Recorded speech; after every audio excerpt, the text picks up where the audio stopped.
ख़वातीन और हज़रात, ये प्रोग्राम आपकी खिदमत में अरबाब ज़ौक़ शुमाली अमेरिका की जानिब से अमेरिका की रियासत वर्जीनिया से पेश किया जा रहा है और मेरा नाम है शाह फजल अब्बास और मैं हूँ आपका होस्ट।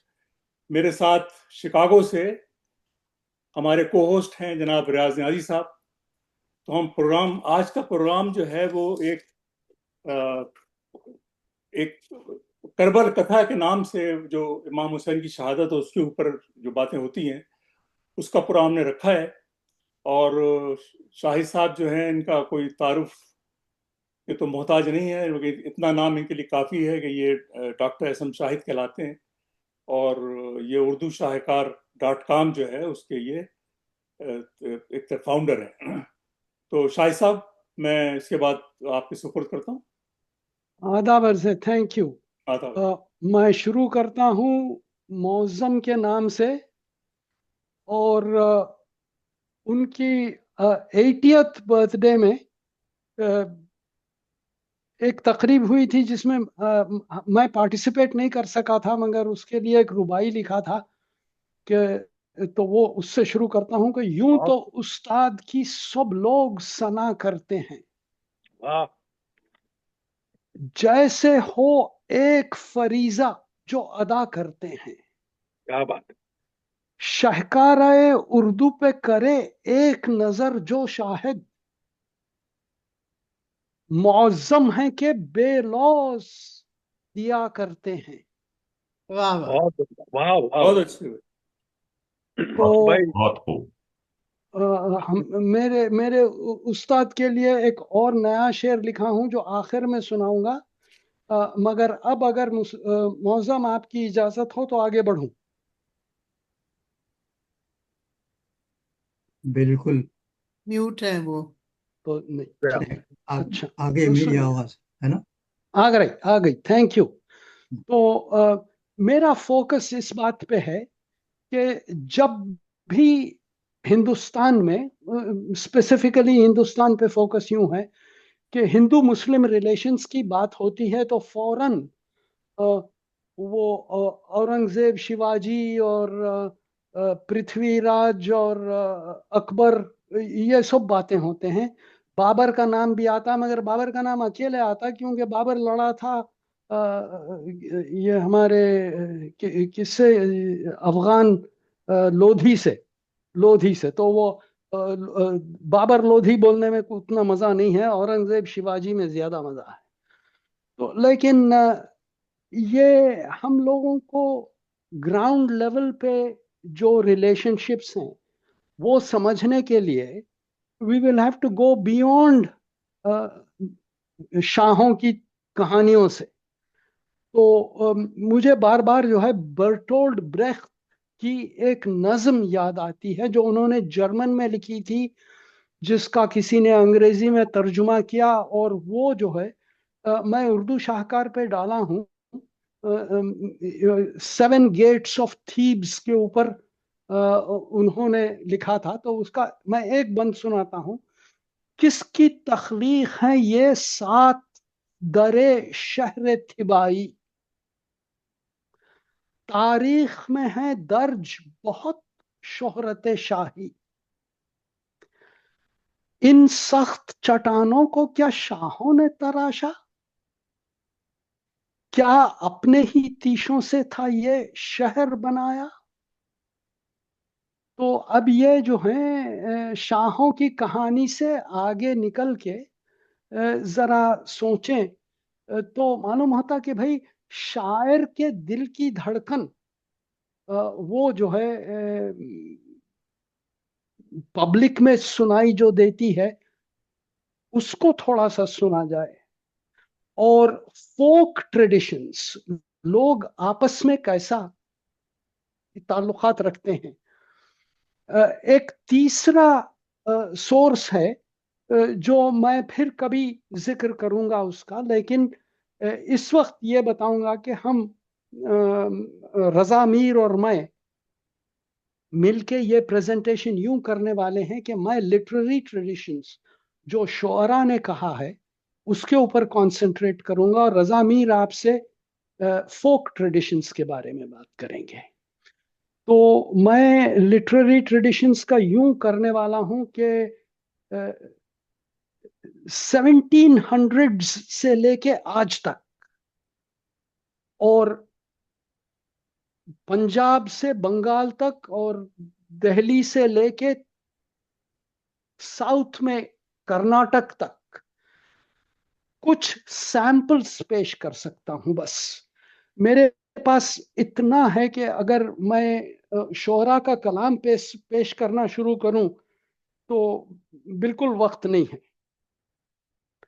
तो मैं सिर्फ कुछ सैंपल्स प्रेजेंट करूंगा। और दूसरा फोकस ये है कि Urdu as an instrument of building cultural bridges, वो इतना इम्पोर्टेंट है। और उसके लिए एक एक शेर आप लोगों को सुना चुका था, फिर से सुनाऊंगा। ये पंडित आनंद नारायण मुल्ला का शेर है, और ये अपना तखल्लुस करते थे मुल्ला।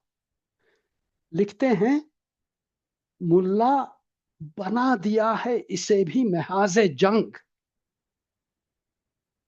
मुल्ला बना दिया है इसे भी महाज़े जंग, एक सुलह का पैगाम थी उर्दू ज़बां कभी। तो ये उर्दू ज़बां का कमाल है, जो रिलेशनशिप्स इस किस्म के पैदा किए हैं और स्ट्रॉन्ग किए हैं। तो मैं एक्चुअली अपना शुरू करने से पहले एक और छोटा सा किस्सा सुनाऊंगा।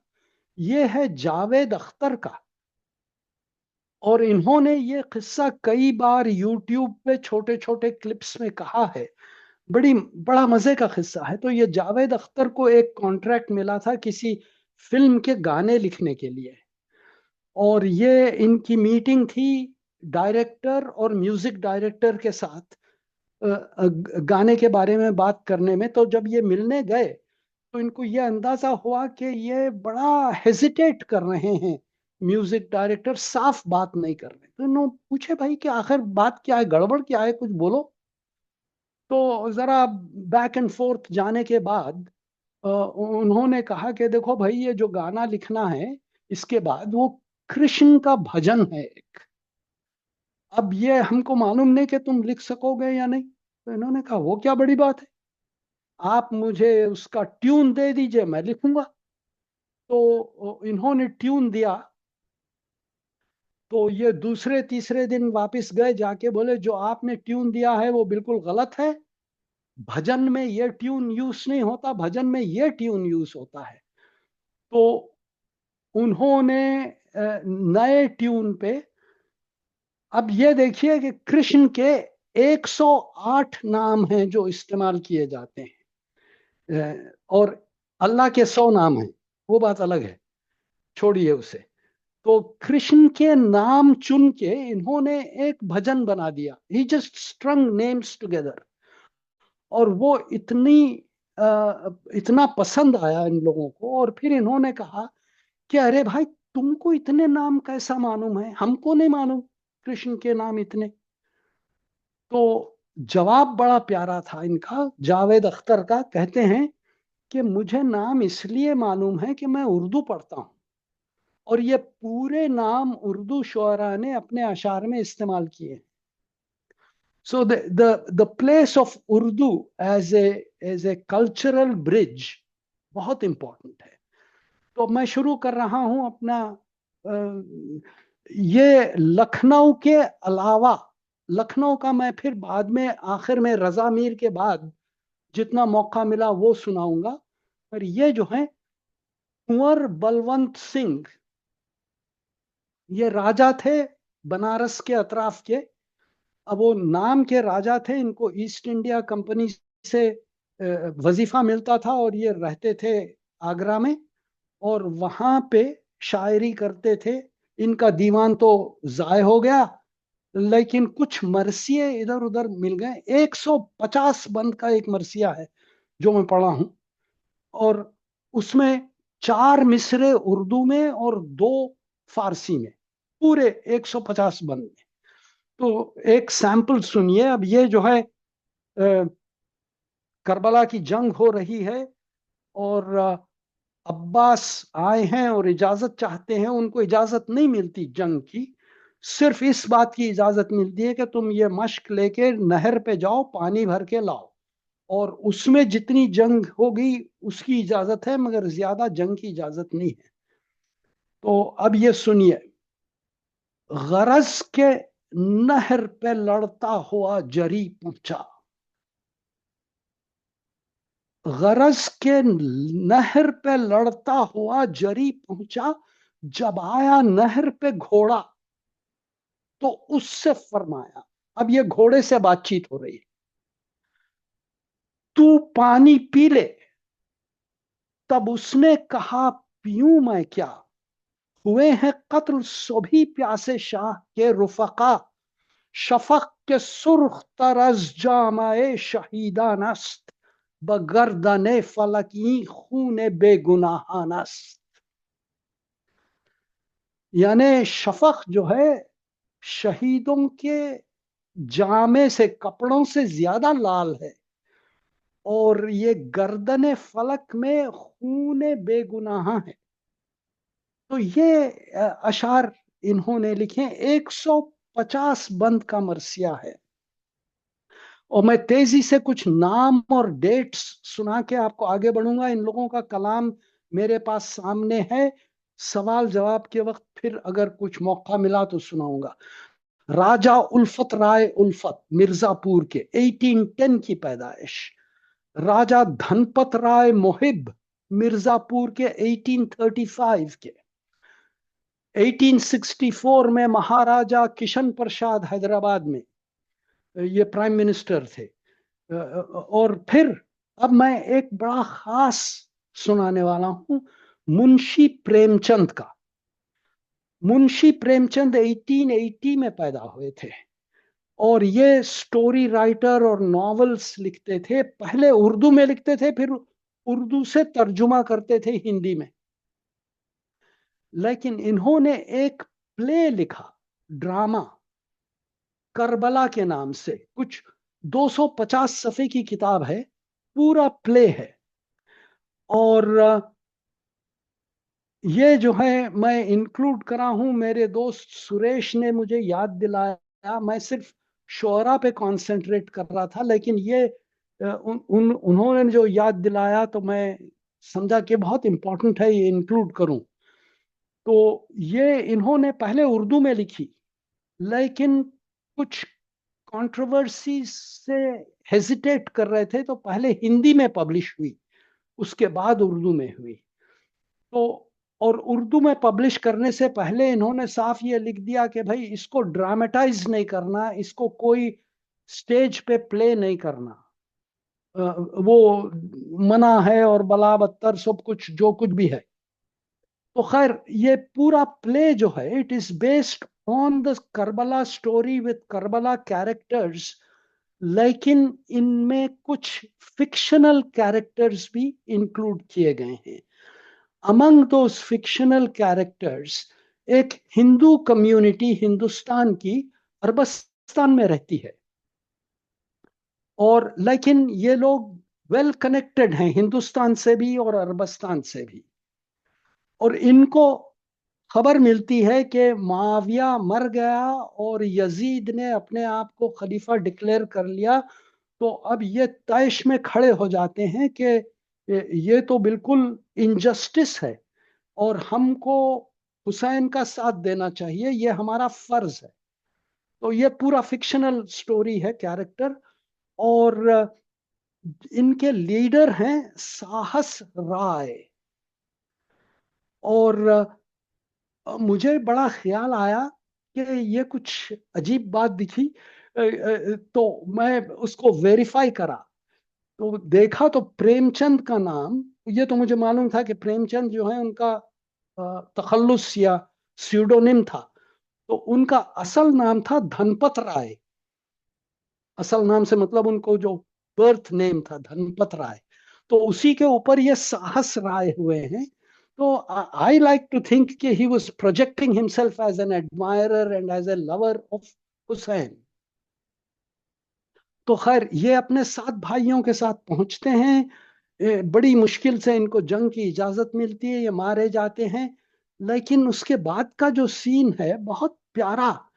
क्या बोलते हो, करबला में उनकी चिता जलाने का इंतजाम होता और हुसैन दुआ करते हैं कि खुदा इनको जन्नत में दाखिला दे।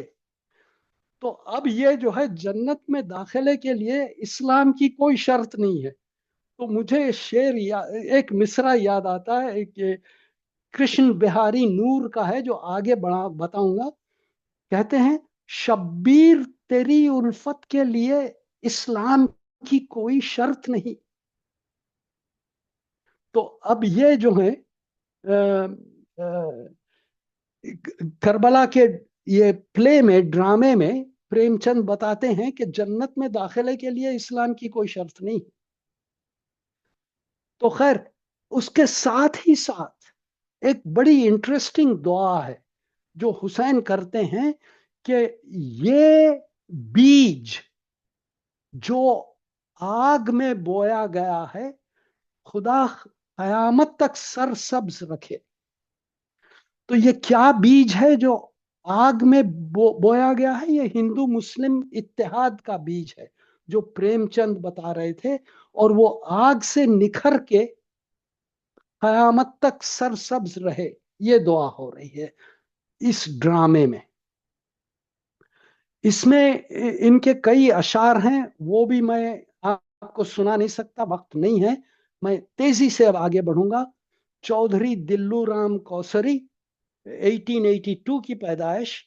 लेकिन अब मैं जो है जरा सा आपको चौंका रहा हूं। ये हैं राय सिद्धनाथ बली, इनकी 1883 की पैदाइश। ये अपना तखल्लुस करते थे फिराकी।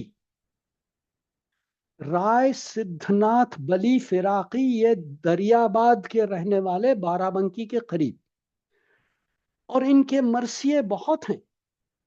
मैं आपको 3 बंद सुनाने वाला हूं जिससे आपको थोड़ा सा चौंकना चौंकना पड़ेगा, जरा शौक होगा। मगर मैं आपको बाद में बताऊंगा कि किस चीज का शौक है ये। तो अब सुनिए। दागे गमे हुसैन में क्या आबोताब है, रोशन जिया से उसकी दिले आफताब है। दागे गमे हुसैन में क्या आबोताब है, रोशन जिया से उसकी दिले आफताब है। नूर उसका खिज़्र मंजिल राह सवाब है, मंजूर दीदाए खलफे बूतुराब है। 8 बेहिश्त सदक़े में उसके हुसूल है, रुतबा शनास दोनों अली और रसूल हैं। तुलसी जो राम भक्त थे नाजिम है बाकमाल, रामायण आज उनकी है मकबूल व बेमिसाल। जिसकी सना सिफत में ज़बाने सुखन है लाल, सुलझा हुआ बयान है पाकीज़ा है ख्याल। सानी नहीं है जिसका ये ऐसी किताब है, भाषा जबान में तो बड़ी लाजवाब। तो साहब मैं आपको क्या सिर्फ बात, 2 वाह बंद सुनाया हूं, वाह और वाह, एक बंद मरसिए का था, दूसरा बंद उनकी रामायण का था। क्या इन्होंने बात, रामायण का तर्जुमा उर्दू में क्या यूं बात किया है। कहते हैं, उर्दू में नज्म करने से मतलब है ये मेरा, भाषा की शायरी से नहीं है जो आशना, इस मेरे तर्जुमे से उठाएं वो फायदा। तो अब आप वो अंदाजा करिए कि उर्दू का क्या मकाम था। और ये मैं एक ही सांस में आपको मरसिया का बंद और रामायण का बंद पढ़ रहा हूं। तो आगे चलें।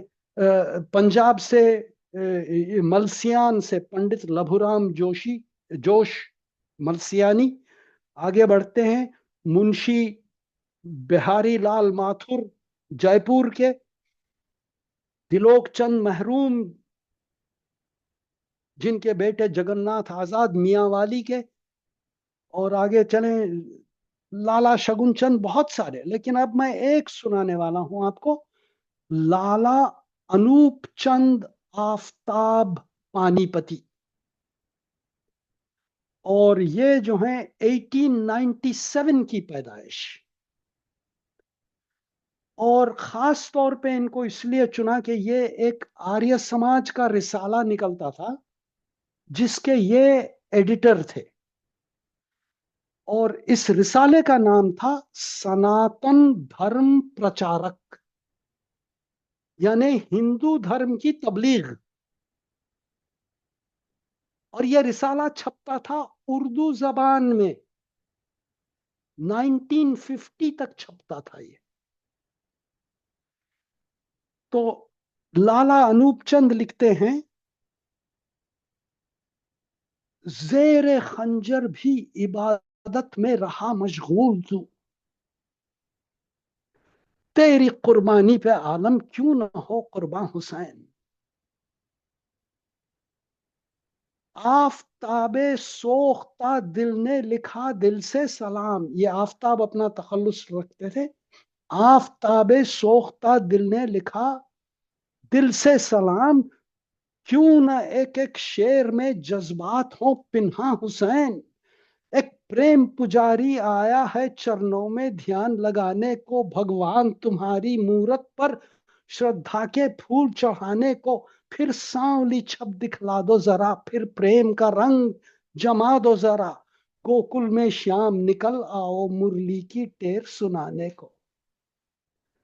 तो मैं इस बार भी आपको एक ही सांस में अशार उनके सुना रहा हूं।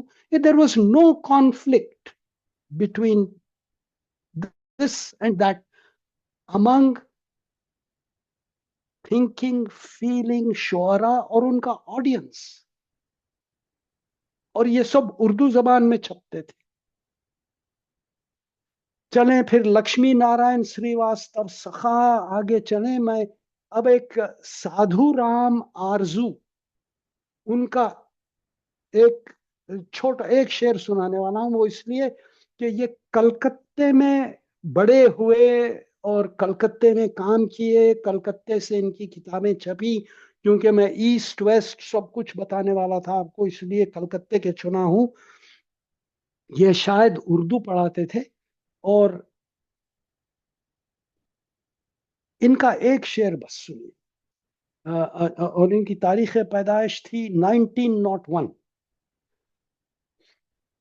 ऐ आरजू, आरजू ये तखल्लुस करते थे, ऐ आरजू अजल से हूं तकदीर का धनी, बंदा हूं मुर्तजा का मैं बरदा हुसैन का। तो मैं खास तौर पे इसलिए चुना ये शेर कि वाजिद हुसैन यास यगाना चंगेजी, ये ज्यादातर यगाना चंगेजी के नाम से जाने जाते हैं, लेकिन इनका नाम वाजिद हुसैन था।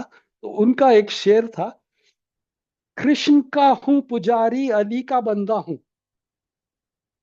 कृष्ण का हूं पुजारी अली का बंदा हूं, यगाना शान खुदा देख कर रहा न गया।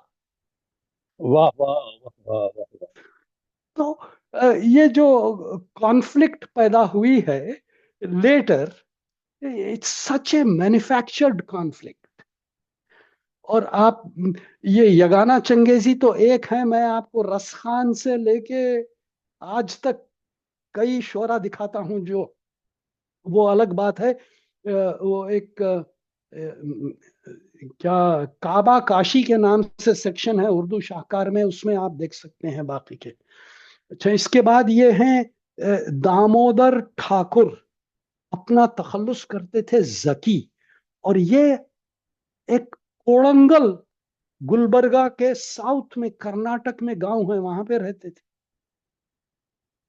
उनका शेर सुनिए, कलम उठा बसद आदाब तौसीफे पैगंबर को, कलम उठा बसद आदाब तौसीफे पैगंबर को, बराए एहतराम मुस्तफ़ा हम कर दिया सर को। तो ये नॉर्थ से लेके साउथ तक, ईस्ट से लेके वेस्ट तक, तो मैं नाम भी गिनाने के लिए वक्त नहीं है, मगर एक और नाम आपको सुनाता हूँ, थोड़ा सा शेर इनका। ये इनका नाम था रामलाल वर्मा। और रामलाल वर्मा अपना तखल्लुस करते थे हिंदी, क्योंकि ये 1907 की पैदाइश, ये बड़े तेज देशभक्त हो गए थे। और ये इनके बड़े भाई में और इनमें 17 साल का फर्क था उम्र में। तो ऑब्वियसली इनके बाप काफी बूढ़े हो गए थे उस वक्त, और ये 2-3 साल के थे जब इनके बाप मर गए। तो इनकी माँ से इनको अपने बाप के किस्से सुनने में आए कि इनके बाप जो है उर्दू और फारसी के स्कॉलर थे, और उन्होंने रामायण का तर्जुमा किया था फारसी में, और ये सब खो गया। तो ये खुद जो है उर्दू पढ़ लिख के स्कूल में निकले, उसके बाद हिंदी और इंग्लिश पढ़े, और फिर ये एक आर्य समाज के पेपर के लिए जर्नलिस्ट की नौकरी के लिए अप्लाई करें। और ये पेपर का नाम है तेज, और ये छपता है उर्दू में।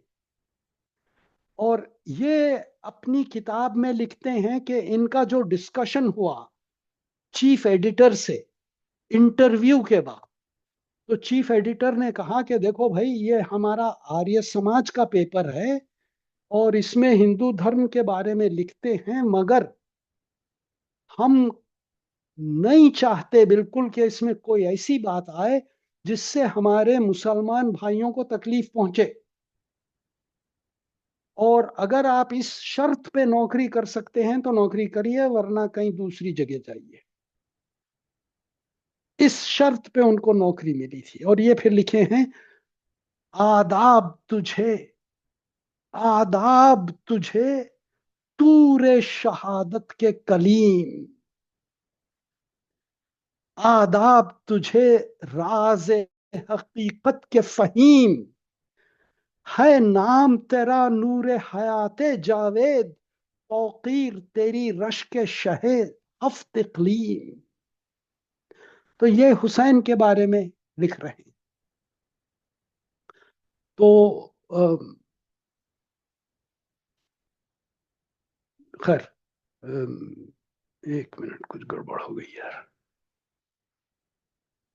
हाँ, तो अब ये बाल मुकुंद अरशमलसियानी, मोहिंदर सिंह बेदी का तो इतना बड़ा नाम है और इनके इतने प्यारे अशार हैं, मगर मैं नहीं सुना सकता।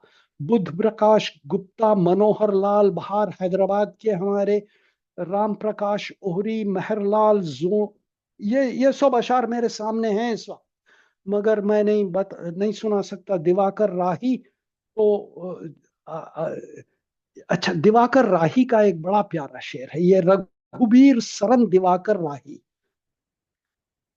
जो द सोर्स ऑफ एडमिरेशन वो ये है, जो चाहते हैं उजाला कहूं अंधेरे को,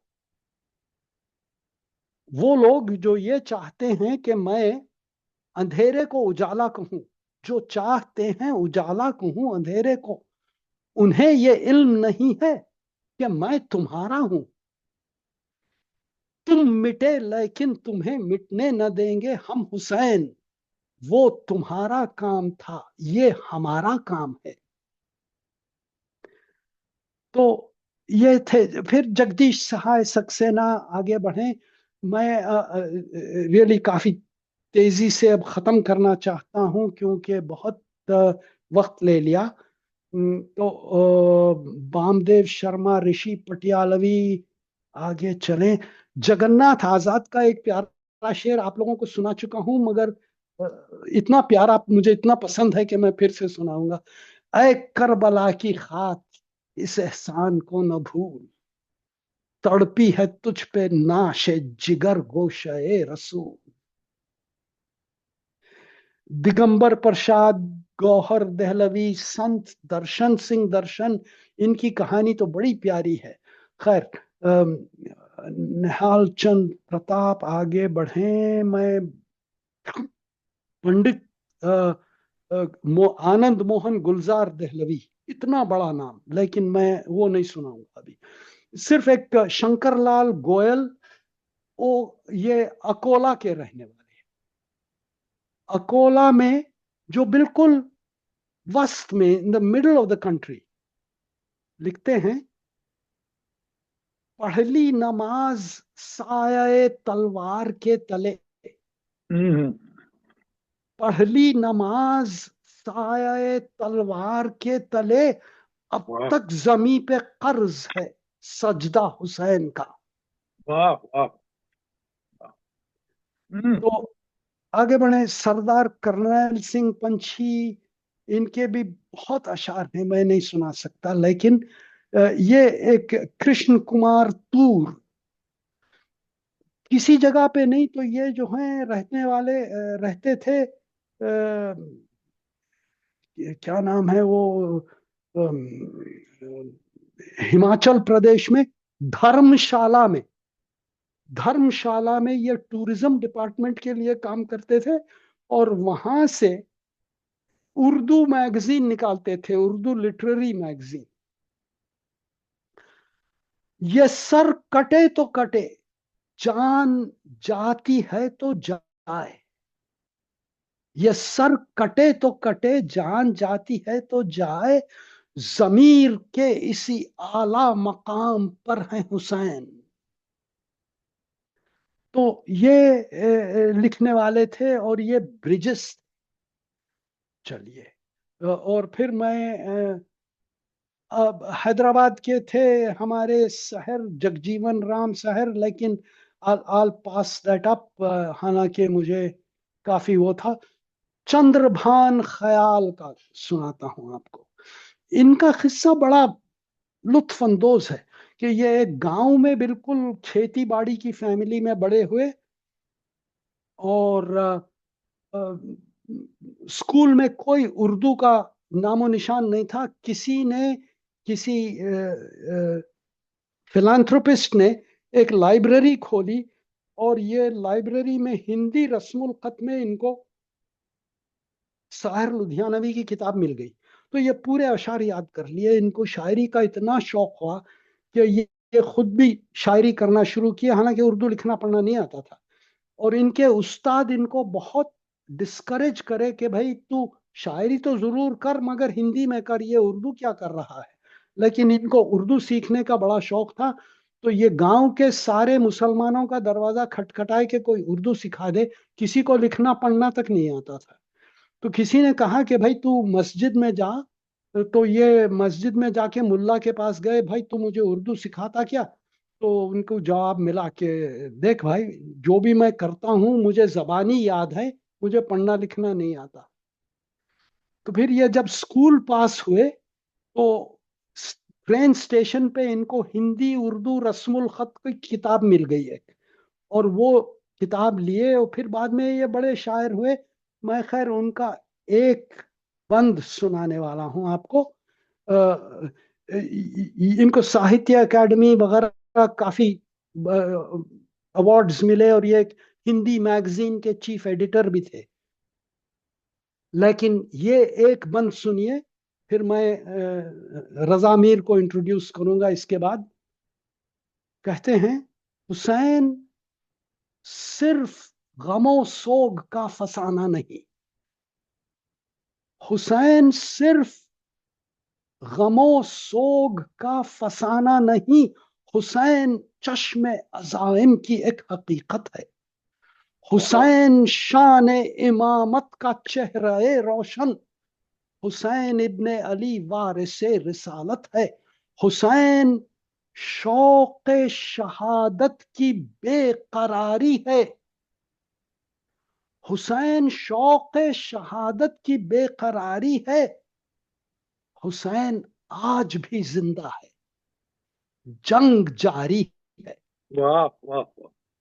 ओह। और अगर आपको जरा भी शुबा हो कि ये कैसी जंग है जो जारी है, तो मैं आपको एक हबीब जालिब का शेर सुनाता हूं। यजीद से है नबर्द आजमा, यजीद से है नबर्द आजमा, फिलस्तीनी उठाए हाथों में अपने हुसैनियत का आलम। वाह वाह वाह। हुसैन आज भी जिंदा है, जंग जारी है। जारी है। हाँ हाँ, बहुत। तो मैं ये आपको ईस्ट वेस्ट नॉर्थ साउथ थोड़े से सैंपल दिया हूं। मैं खत्म करता हूं अब, और रजा मीर को इंट्रोड्यूस करूं। ये मेरा भांजा है, और इनको जो है जबरदस्ती इंजीनियरिंग पढ़ना पड़ा, क्योंकि मामू भी इंजीनियरिंग पढ़े थे। तो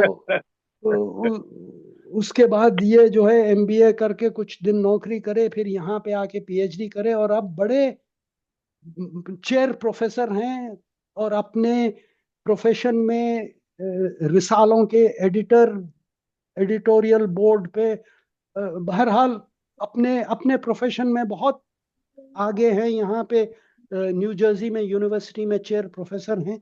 इसके अलावा ये किताबें लिखे हैं गालिब के ऊपर, इकबाल के ऊपर, एक एंथोलॉजी है, और अपने भाई मीर अली हुसैन, मीर अली के साथ एंथम्स ऑफ रेजिस्टेंस, जो प्रोग्रेसिव राइटर्स एसोसिएशन, वो सब किताबें लिखने के बाद अब सबसे बड़ी बात यह जो है, much acclaimed Ghalibian murder mystery, murder at the mushaira, तो वो हम्म, सब कुछ भी देखिए। तो अब ये जो है आप लोगों को सुनाएंगे फोक ट्रेडिशंस के बारे में। इसके बाद मैं फिर वापस आके आपको लखनऊ का किस्सा सुनाऊंगा, अगर जो भी वक्त रहा उसके हिसाब से। तो बाबा आगे लेके चलो। जी जी।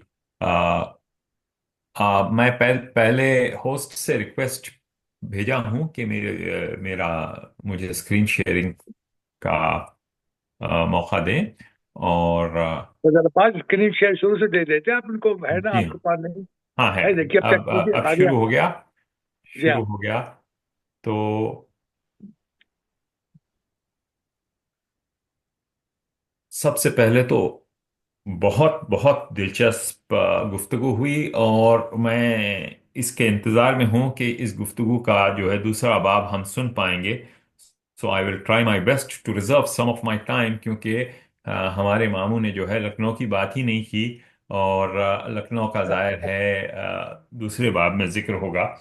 और उनकी तारीफ के लिए शुक्रिया। अमूमन इंसान को तारीफ पसंद आती है, लेकिन मुझे इन इनके मुंह से तारीफ बहुत ज्यादा पसंद आती है, क्योंकि he is a role model for me. तो बात को बहुत मुख्तसर करते हुए, और शाहिद साहब जो है उर्दू के हवाले से बात कर रहे थे, तो he was speaking in Urdu. मैं जो बात कर रहा हूँ वो फोक ट्रेडिशंस के बारे में है, which has very little to do with Urdu.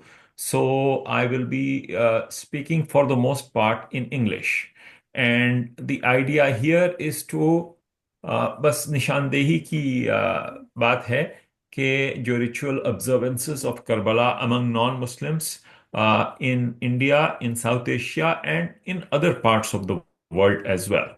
तो in order to set the stage, मैं थोड़े मेटा थियोरेटिकल ऑब्जर्वेशंस करना चाहता हूँ कि जैसे कि आपको पता है, तहजीब, तमद्दुन, कल्चर जो होता है, it's a collective programming of the mind. और आजकल तो ग्लोबल कल्चर है, क्योंकि we have so many technologies through which human beings and ideas travel. लेकिन एक महदूद वजह से कल्चर डेवलप होता था within spatial boundaries. So did culture travel?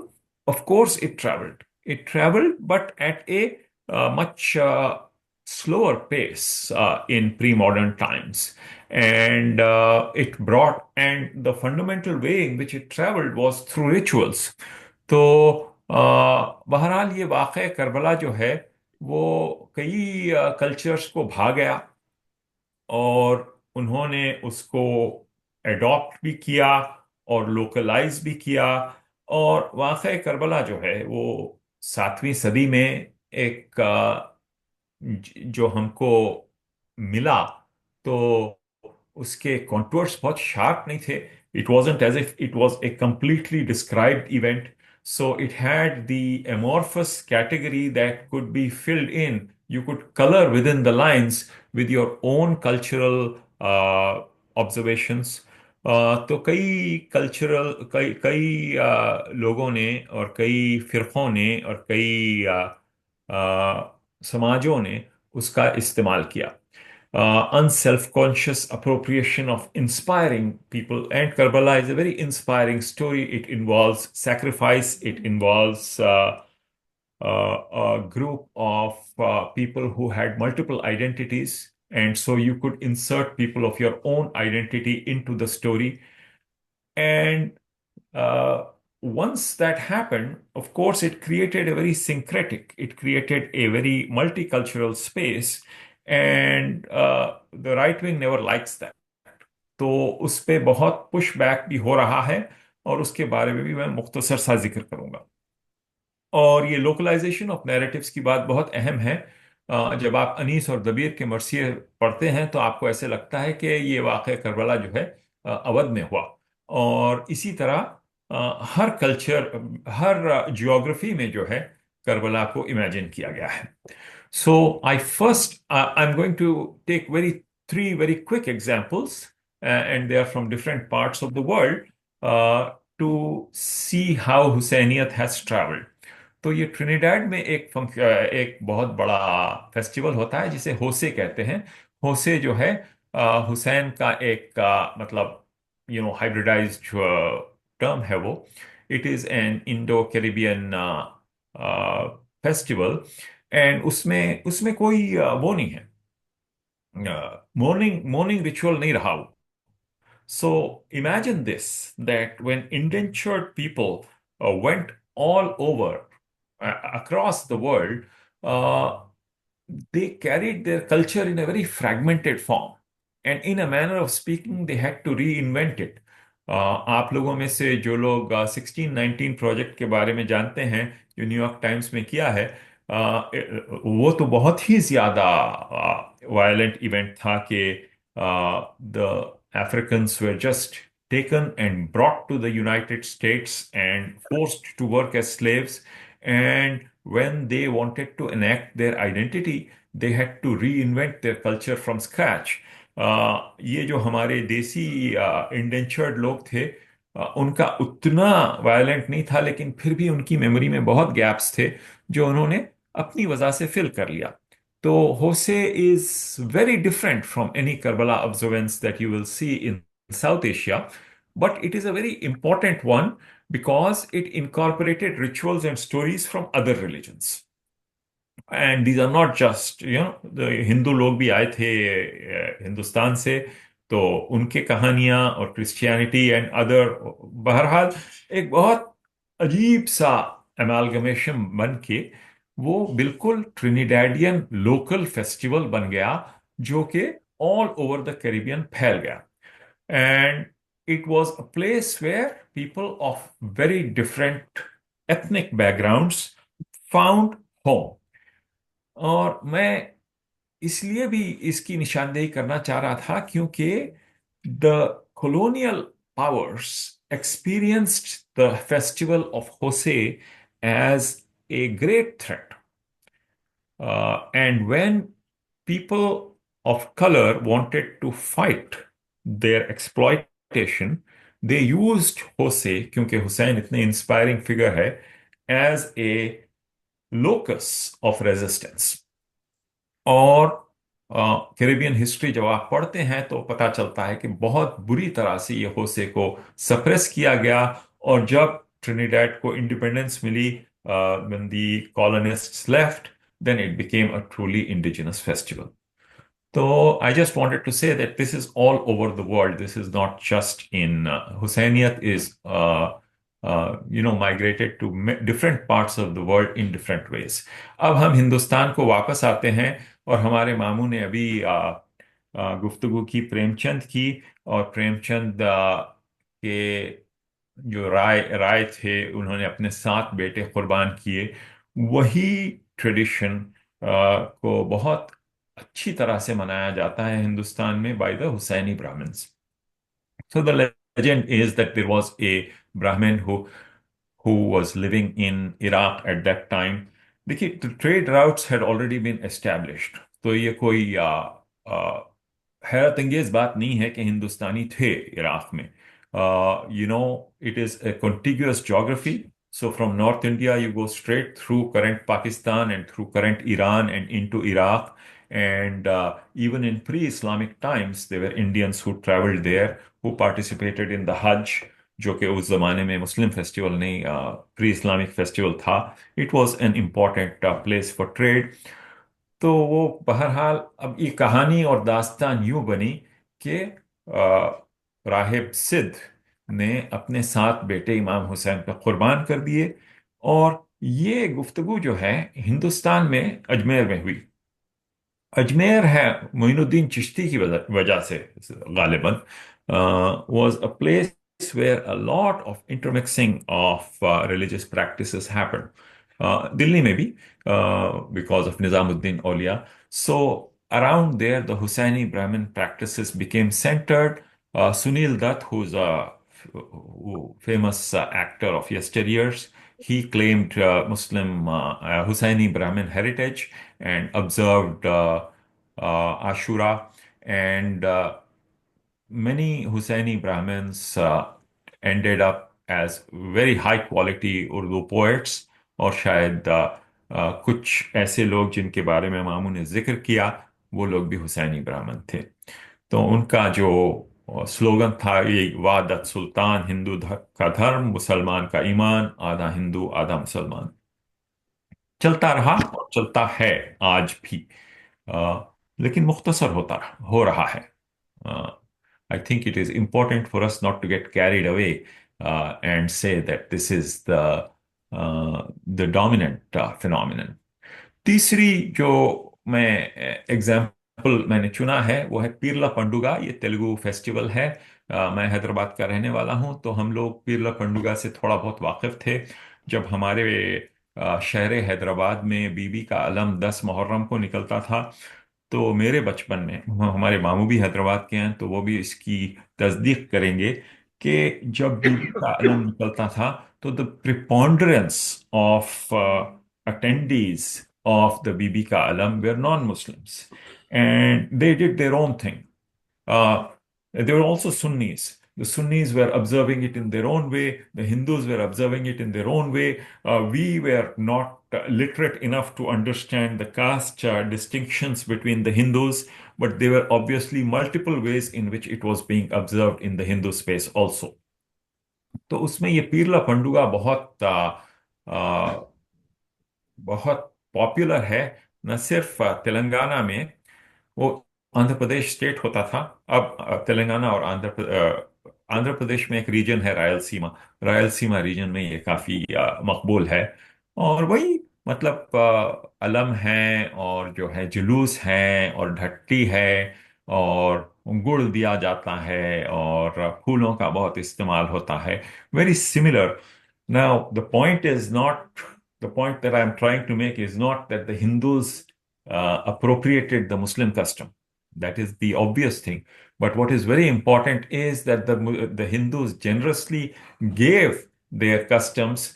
तो ये अलम और ढट्टी और गुड़ और ये जो हम लोग फूलों से अपने अलम डेकोरेट करते हैं, ये सब हमको हिंदुओं से मिला है. तो I think it is very important to acknowledge the gift both ways. और फायर वॉकिंग जो कि ऐसा है कि जो शिया लोग मुहर्रम मनाते हैं उसमें गम की प्रिपॉन्डरेंस होती है. जो नॉन शिया लोग करते हैं उसमें it is more of a solemn way to observe it. It doesn't necessarily have to have the naked grief that the Shias show. And so there are other parts of India where different ways in which this festival, this यौम आशूरा जो है मनाया जाता है. और इसके बारे में आप गूगल कर सकते हैं और काफी इंफॉर्मेशन अवेलेबल है ढूंढने पर. तो जैसे कि मैंने कहा कि one must not forget the obverse, which is that the Shia traditions owe a lot to Hindu custom, and the Hindu customs have enriched the Shia traditions considerably. And then what happens? Of course, there is pushback. So there's right-wing objections to syncretism. हमारे मुसलमानों में भी ये बहुत है कि ये कुफ्र है और ये बुत परस्ती है और इसको हटाना चाहिए and we should go back to some pure Islam, which of course never existed. So we Muslims are good at two things. One is that we are good at calling the other kafir, and then we are good at calling other Muslims kafir. So that is always seen in this sort of objections. And on the other side also, the RSS is very active, the Arya Samaj is very active, that they just want to eliminate these sort of Muharram practices and re-encode them into something else, maybe Ramayana or Dashavatar or whatever.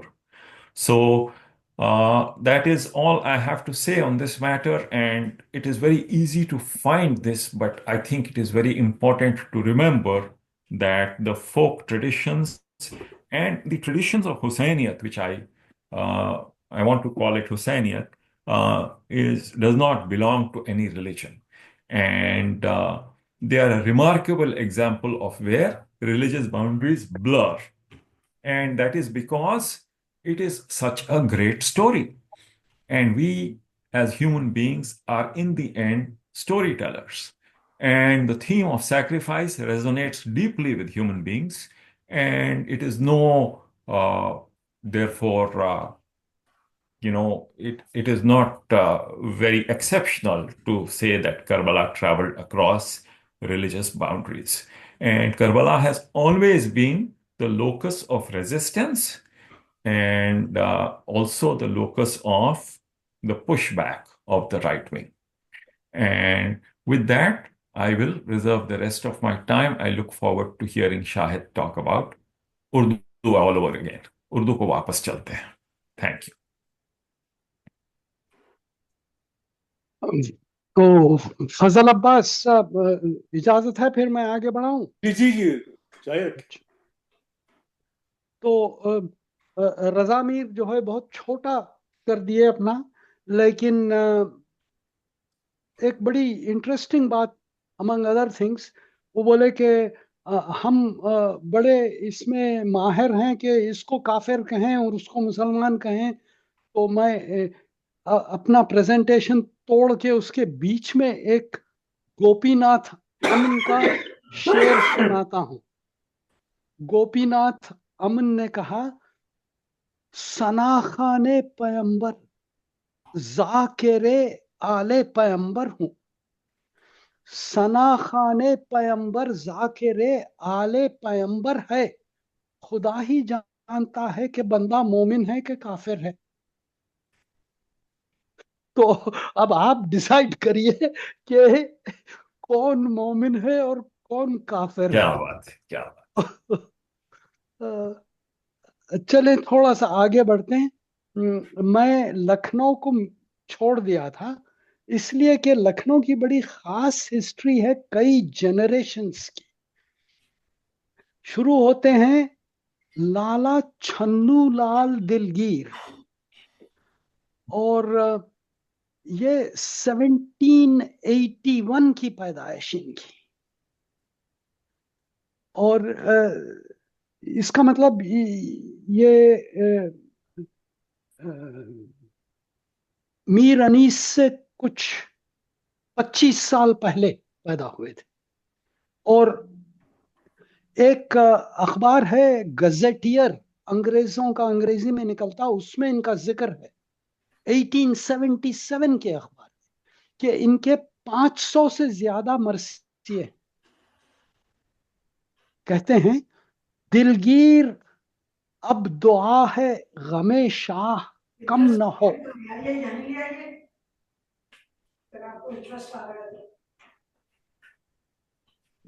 दिलगीर अब दुआ है गमे शाह कम न हो, गैरे गमे हुसैन मुझे और गम न हो। क्या बात। वाह वाह वाह वाह।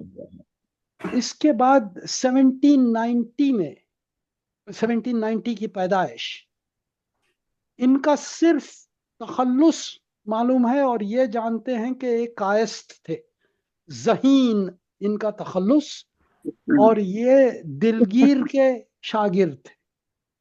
और बहुत कम इनका कलाम मिला है। शब्बीर बिन अब छाती से सोगरा को लगाऊं, ये मरसिए में से मरसिए का बयान है। और ये जैनब वापस जा रही है और घर अपने कहती हैं कि शब्बीर बिन अब छाती से सोगरा को लगाऊं, बीमार को बाबा की सुनाई मैं सुनाऊं, वो बाप को पूछे तो मैं गर्दन को झुकाऊं, ऐ काश अभी मौत आए मैं जीती तो न जाऊं, आप पहुंचा वतन जान पे अब आले नबी है, अब जैनब नाशाद है और सीना जनी है। है। क्या बात हाँ, आपने रुला दिया आज आपने, वाह वाह वाह।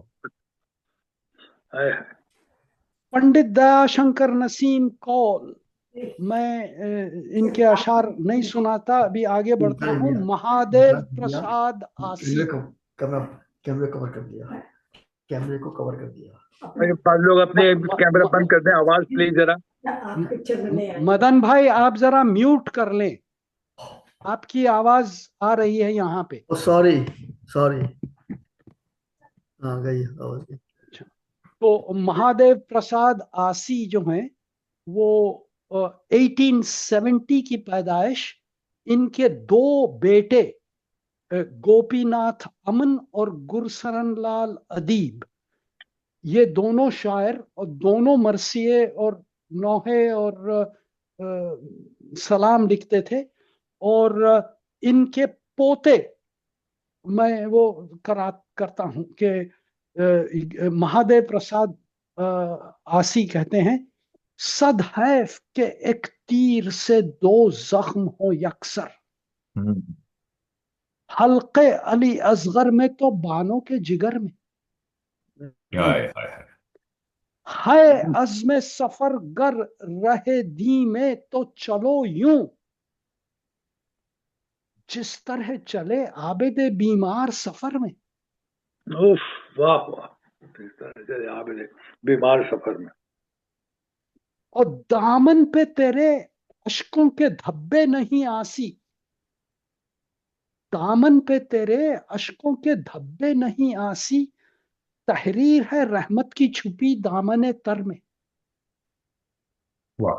तो अब ये सुनाने का मकसद ये है कि इन लोगों का कल्चरल इमर्जन इतना डीप था कि जो सटल चीजें बहुत, unless you grow up in that culture, मालूम होना मुश्किल होता। तो अब ये गोपीनाथ अमन, मैं क्या बताऊं आपको, हिंदू हूं वो हिंदू के बफैजान तसव्वुर, हो जाता है दीदार हुसैन इब्ने अली का। हिंदू हूं वो हिंदू के बफैजान तसव्वुर, अपने दिमाग में सोचते हैं, हो जाता है दीदार हुसैन इब्ने अली का। काफिर कहे कोई कहे अमन को मगर, काना में नल काफिरी, ये पहले से था, फलते काफिर था। ऐवान दिल में उसके क़याम हुसैन है, और सना खान पैगंबर जाकिर आले पैगंबर है। क्या खुदा बात है। ही जानता है कि बंदा मोमिन है कि काफिर है। तो अब मैं बहुत कम सुना सकूंगा क्योंकि ज्यादा ख्वाहिश है कि आप लोगों की फरमाइश पे कुछ सुनाऊं, लेकिन इनके अदीब के एक, क्या क्या नाम है हमारे,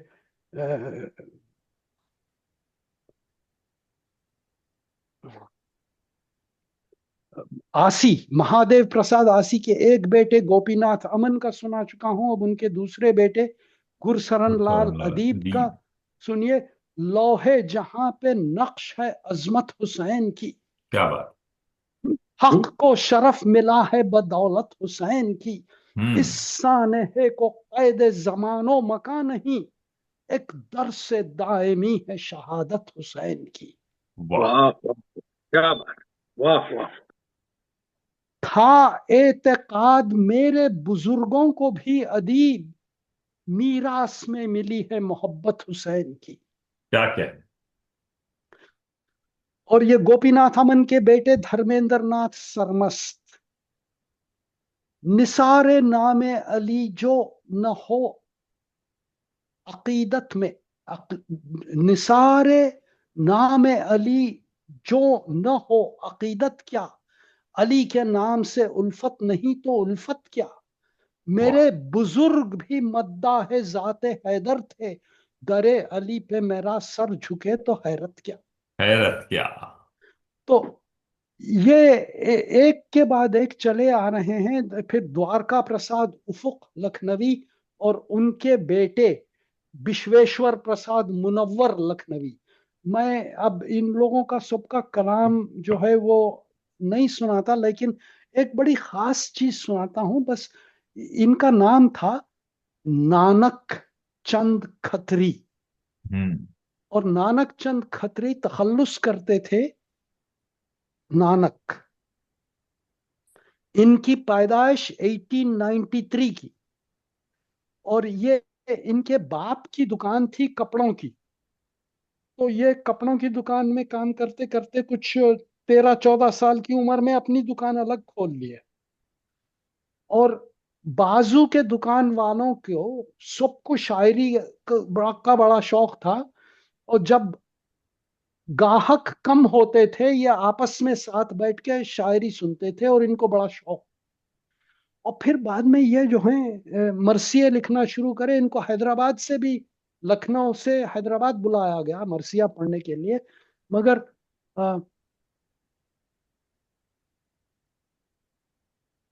उनके कुछ अशार जो एक गजल में उन्होंने शामिल कर दिए, जो गालिब की जमीन में गजल लिखे थे। आए जब मुश्किल कुशा मुश्किल कुशाई के लिए, आए जब मुश्किल कुशा मुश्किल कुशाई के लिए, मुश्किलें नानक पे जितनी थी सब आसान हो गई। क्या कह। क्या कह। वाह। तो एक गालिब की और एक गजल की जमीन में उन्होंने लिखा है कि कामिल हुआ जो इश्क रिसालत में आब में, मकबूल हो गया वो खुदा की जनाब में। वाह वाह। क्या और बात। खैर इनका बहुत ज्यादा कलाम अब मेरे सामने है। मैं बिल्कुल खत्म करता हूं अब इसको। रूप कुमारी का जिक्र करे बगैर खत्म नहीं कर सकता मैं। ये 18 साल की उम्र में इन्होंने वो मुंशी फाजिल वगैरह क्या क्या इम्तिहान पास कर लिए थे। और बीए के सेकंड ईयर में थे। ये 1920s की मुझे एक रेयर कलेक्शन सालारजंग म्यूजियम के रिसाले में से इनका मिली। और फिर उसके बाद इनके मरसिए मिले। मगर एक बंद सुनिए जो बहुत ज्यादा मीर अनीस की स्टाइल में है कि खामोश रूप कुमारी के हश्र है बरपा, खामोश रूप कुमारी के हश्र है बरपा, तड़प रहे हैं मुहिब्बान फातिमा जहरा, हाय। उठा के हाथ ये परमात्मा से मांग दुआ, हम्म। मैं सदके ऐ मेरे ईश्वर मुझे वो दिन दिखला। हम्म। इन्हें इनकी जबान जो है काबिले गौर है। उठा के हाथ ये परमात्मा से मांग दुआ, मैं सदके ऐ मेरे ईश्वर मुझे वो दिन दिखला, कि पहले मैं दरे फजले रसूल पर पहुंचूं, वहां से मरकद इब्ने बतूल पर पहुंचूं। वाह। तो ये जो इंटीग्रेशन है इतना डीप, और वो जो खत्म हो रहा है। मैं महेंद्र नाथ कौल सदफ लखनवी, कृष्ण बिहारी नूर, कृष्ण बिहारी श्रीवास्तव नूर, ये इनका पूरा कलेक्शन इनके बेटे ने छपवाया करबला की छांव में की किताब से। भाई की तरह भाई की तरह से तुम भी तो, भाई की तरह से तुम भी तो ईमा का सहारा हो ज़ैनब। इस्मत की रिदा के साए में ऐ दूसरी मरियम जिंदाबाद। क्या बात, वाह। और शब्बीर तेरी उल्फत के लिए इस्लाम की कोई शर्त नहीं, नहीं। झुकती है जबीने नूर अक्सर, ऐ क़िबला आलम जिंदाबाद। जिंदाबाद। तो मैं जो है खत्म करने से पहले फिर एक जो नया शेर अपने उस्ताद के नाम लिखा हूं वो सुनाता हूं, फिर उसके बाद आपका डिस्कशन। और उन्होंने मुझे कई बार सिखाया कि देखो वो हैदराबाद में वो भी हैदराबादी हैं। आज के दिन आपको हैदराबादियों की बारिश हो रही है। रजा मीर, तो उन्होंने कहा कि भाई ये हैदराबादी नून गुन्ना अक्सर गलत जगह पे लगा देते हैं। तो जो दाना होता, दानिश्वर दाना, उसके बाद नून गुन्ना लगा के दाना बना देते हैं। तो हैदराबाद में किसी को अगर बोलना रहा कि भाई तुझे कुछ नहीं आता, तो बोलते तू नून अलिफ से दाना है, इन्हें नादान है। तो मेरा शेर है, किस हुनर में यकता है, नून अलिफ से दाना है। वाह। किस हुनर में यकता है, नून अलिफ से दाना है। बेसबब नहीं शाहिद, मौज़म मेहरबान अपना। वाह। क्या बात है, क्या बात है, वाह। वाह वाह वाह। बेसबब, सारा जोर बेसबब पे आ गया, बेसबब नहीं है, बेशक। तो मैं अब खत्म करता हूं, आप लोगों के सवाल जवाब। और अगर आप लोग कुछ अशार सुनना चाहें इन शुअरा के, तो वो सब मेरे सामने हैं, मैं जरूर शेयर कर सकता हूं। तो फजल अब्बास साहब, अब आप जो हैं इंचार्ज हैं, तो सवाल जवाब नहीं, तो डॉक्टर रिकग्नाइज मौसम करने। साहब मौजूद हैं। डॉक्टर साहब जरा आप अनम्यूट करें अपने आप को। तो जैसा कि वो है ना कि भाई आपने उस्ताद का नाम लिया, तो वो अहले बीनिश को है तूफान हवादिस मकतब। क्या बात। अहले बीनिश को है तूफान हवा। तूफान हवादिस मकतब, लुत्माए मौज कमस्सी लिए उस्ताद नहीं। क्या बात। तो ये इसका तो पहले तो मेरा ख्याल तर्जुमा फरमा दें आप मौजूद सिद्दीकी साहब, उसके बाद फिर कुछ कंक्लूडिंग रिमार्क्स आपसे लेते हैं, फिर सवाल जवाब करते हैं। तो आप फिर पढ़ें। दोबारा पढ़ूं मैं? हाँ। अहले बीनिश को है तूफान हवादिस मकतब। यहाँ अहले बीनिश को है जो तूफान हवादिस मकतब। मकतब, मतलब, और तो जो लुत्माए मौज कमस्सी लिए उस्ताद नहीं। मिर्जा गालिब का शेर है। तो लुत्माए, लुत्माए मौज कमस्सी लिए उस्ताद नहीं। हाँ, तो मौज, लुत्माए मौज। जी। यहाँ तो ये जो है, आपने मुझे बड़ी उसमें आजमाइश में डाल दिया है, ऑन द कुछ स्पॉट। वक्त सोचने के लिए दे दीजिए ताकि अच्छा, हाँ, मिर्जा चलिए। चौधरी के साथ तो आप पहले कंक्लूडिंग रिमार्क्स दे दें, उसके बाद फिर इसको शेर की बात करेंगे। ये कहा है कि आपने इस तरह प्रेजेंट कर दिया उनको शेर फारसी का। नहीं, डॉक्टर साहब, डॉक्टर आमिर साहब, आपको हमने मिस किया कल मुशायरे में। तो नहीं, वो मुझे कुछ और मसरूफियत ऐसी थी, आई कुडंट टेक इट, बस शुक्रिया आपका। मैंने कहा है कि मौजम को आपने इस तरह ऑन द स्पॉट कर दिया, नहीं, वो कुछ वक्त तो आपने देते। सही फरमाया। तो चलें पहले मौलवी साहब सवाल जवाब ले लें या आपका कंक्लूडिंग रिमार्क्स ले लें, क्या? सवाल जवाब ले लें पहले। पहले सवाल जवाब लें, चलिए ठीक है।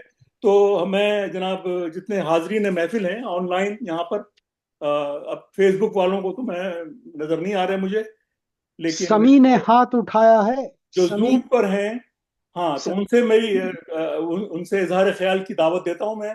तो डॉक्टर समी साहब जो हैं पहले हैं, डॉक्टर समी साहब अनम्यूट करें और अपना इजहार ख्याल फरमाएं।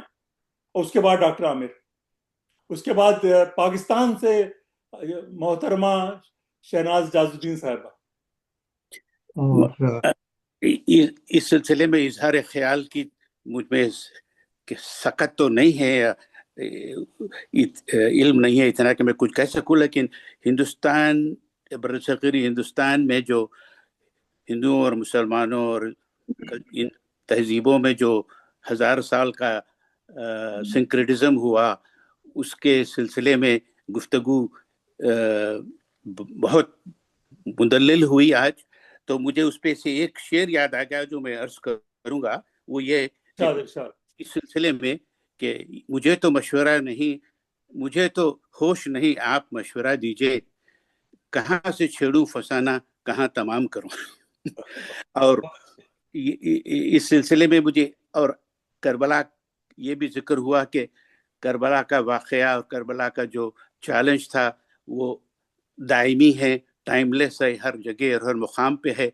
उस सिलसिले में मुझे शहरयार का एक शेर याद आ गया, उस पर मैं अपनी बात खत्म करता हूँ। वो ये शेर ये था, बस एक हुसैन का कहीं मिलता नहीं सुराख, बस एक हुसैन का कहीं मिलता नहीं सुराख, यूं तो हमें यहाँ की हर जमी करबला लगी।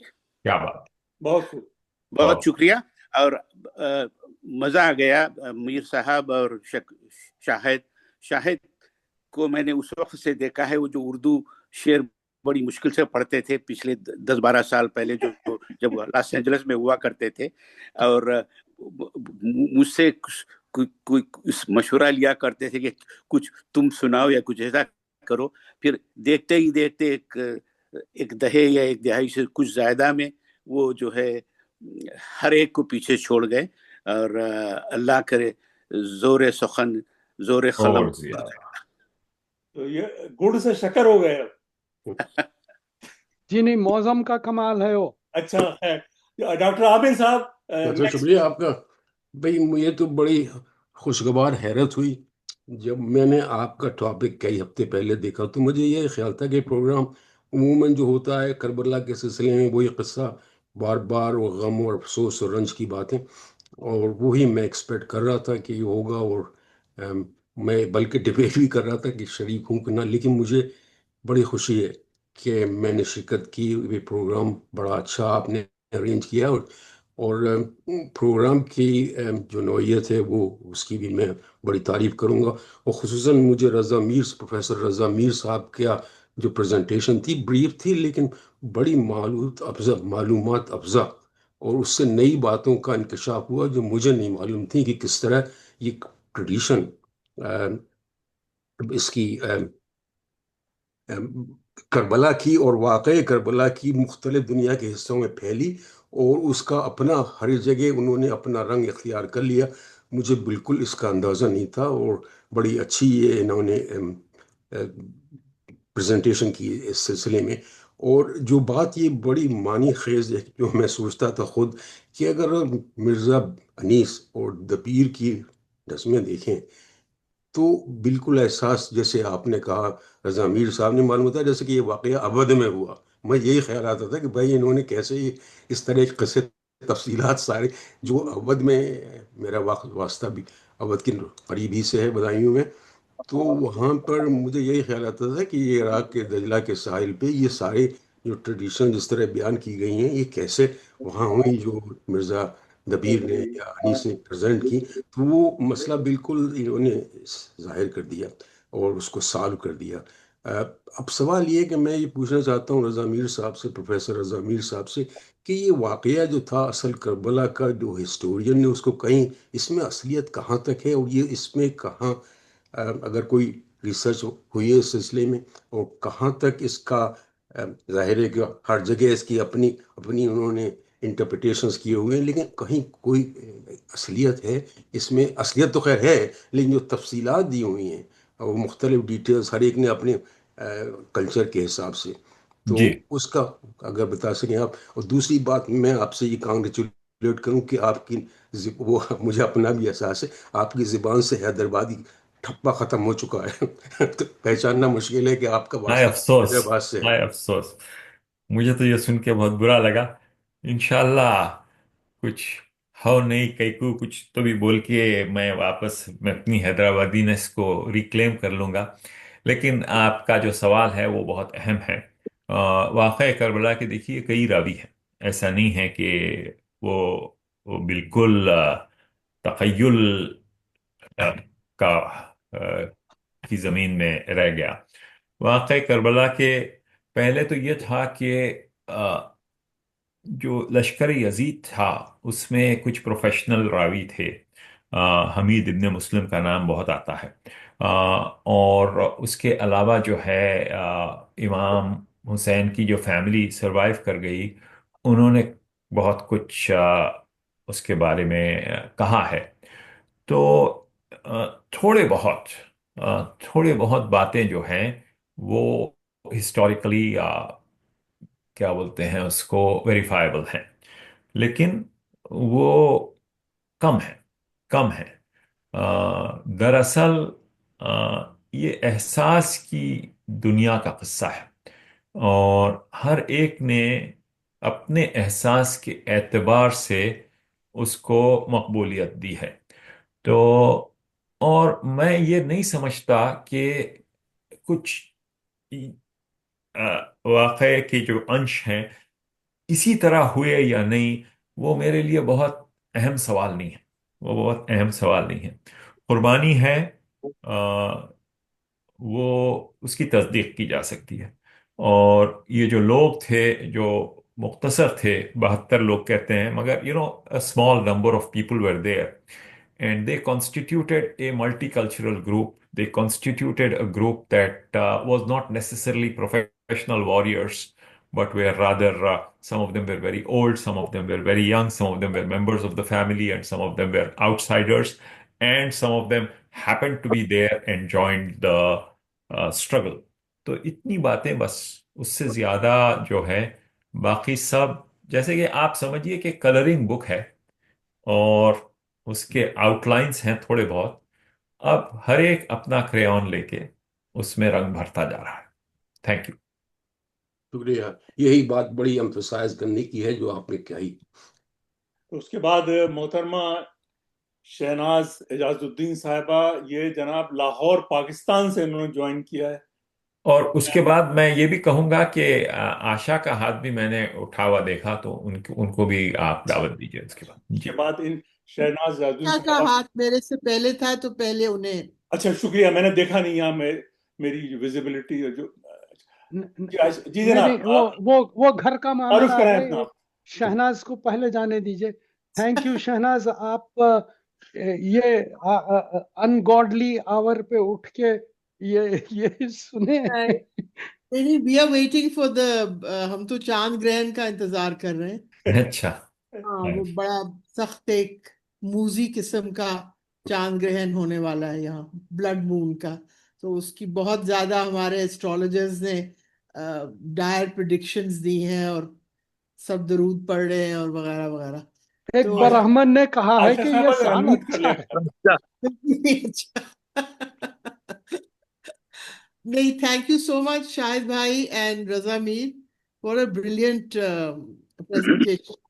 और ये जो आप शेर सुना रहे थे, वहमो गुमान में भी नहीं था हमारे के इस किस्म की शायरी, यानी गैर गैर मुस्लिम, मुस्लिम थोड़े, गैर शिया से गैर हो मुस्लिम, हाँ गैर शिया, अच्छा गैर शिया भी करनी है।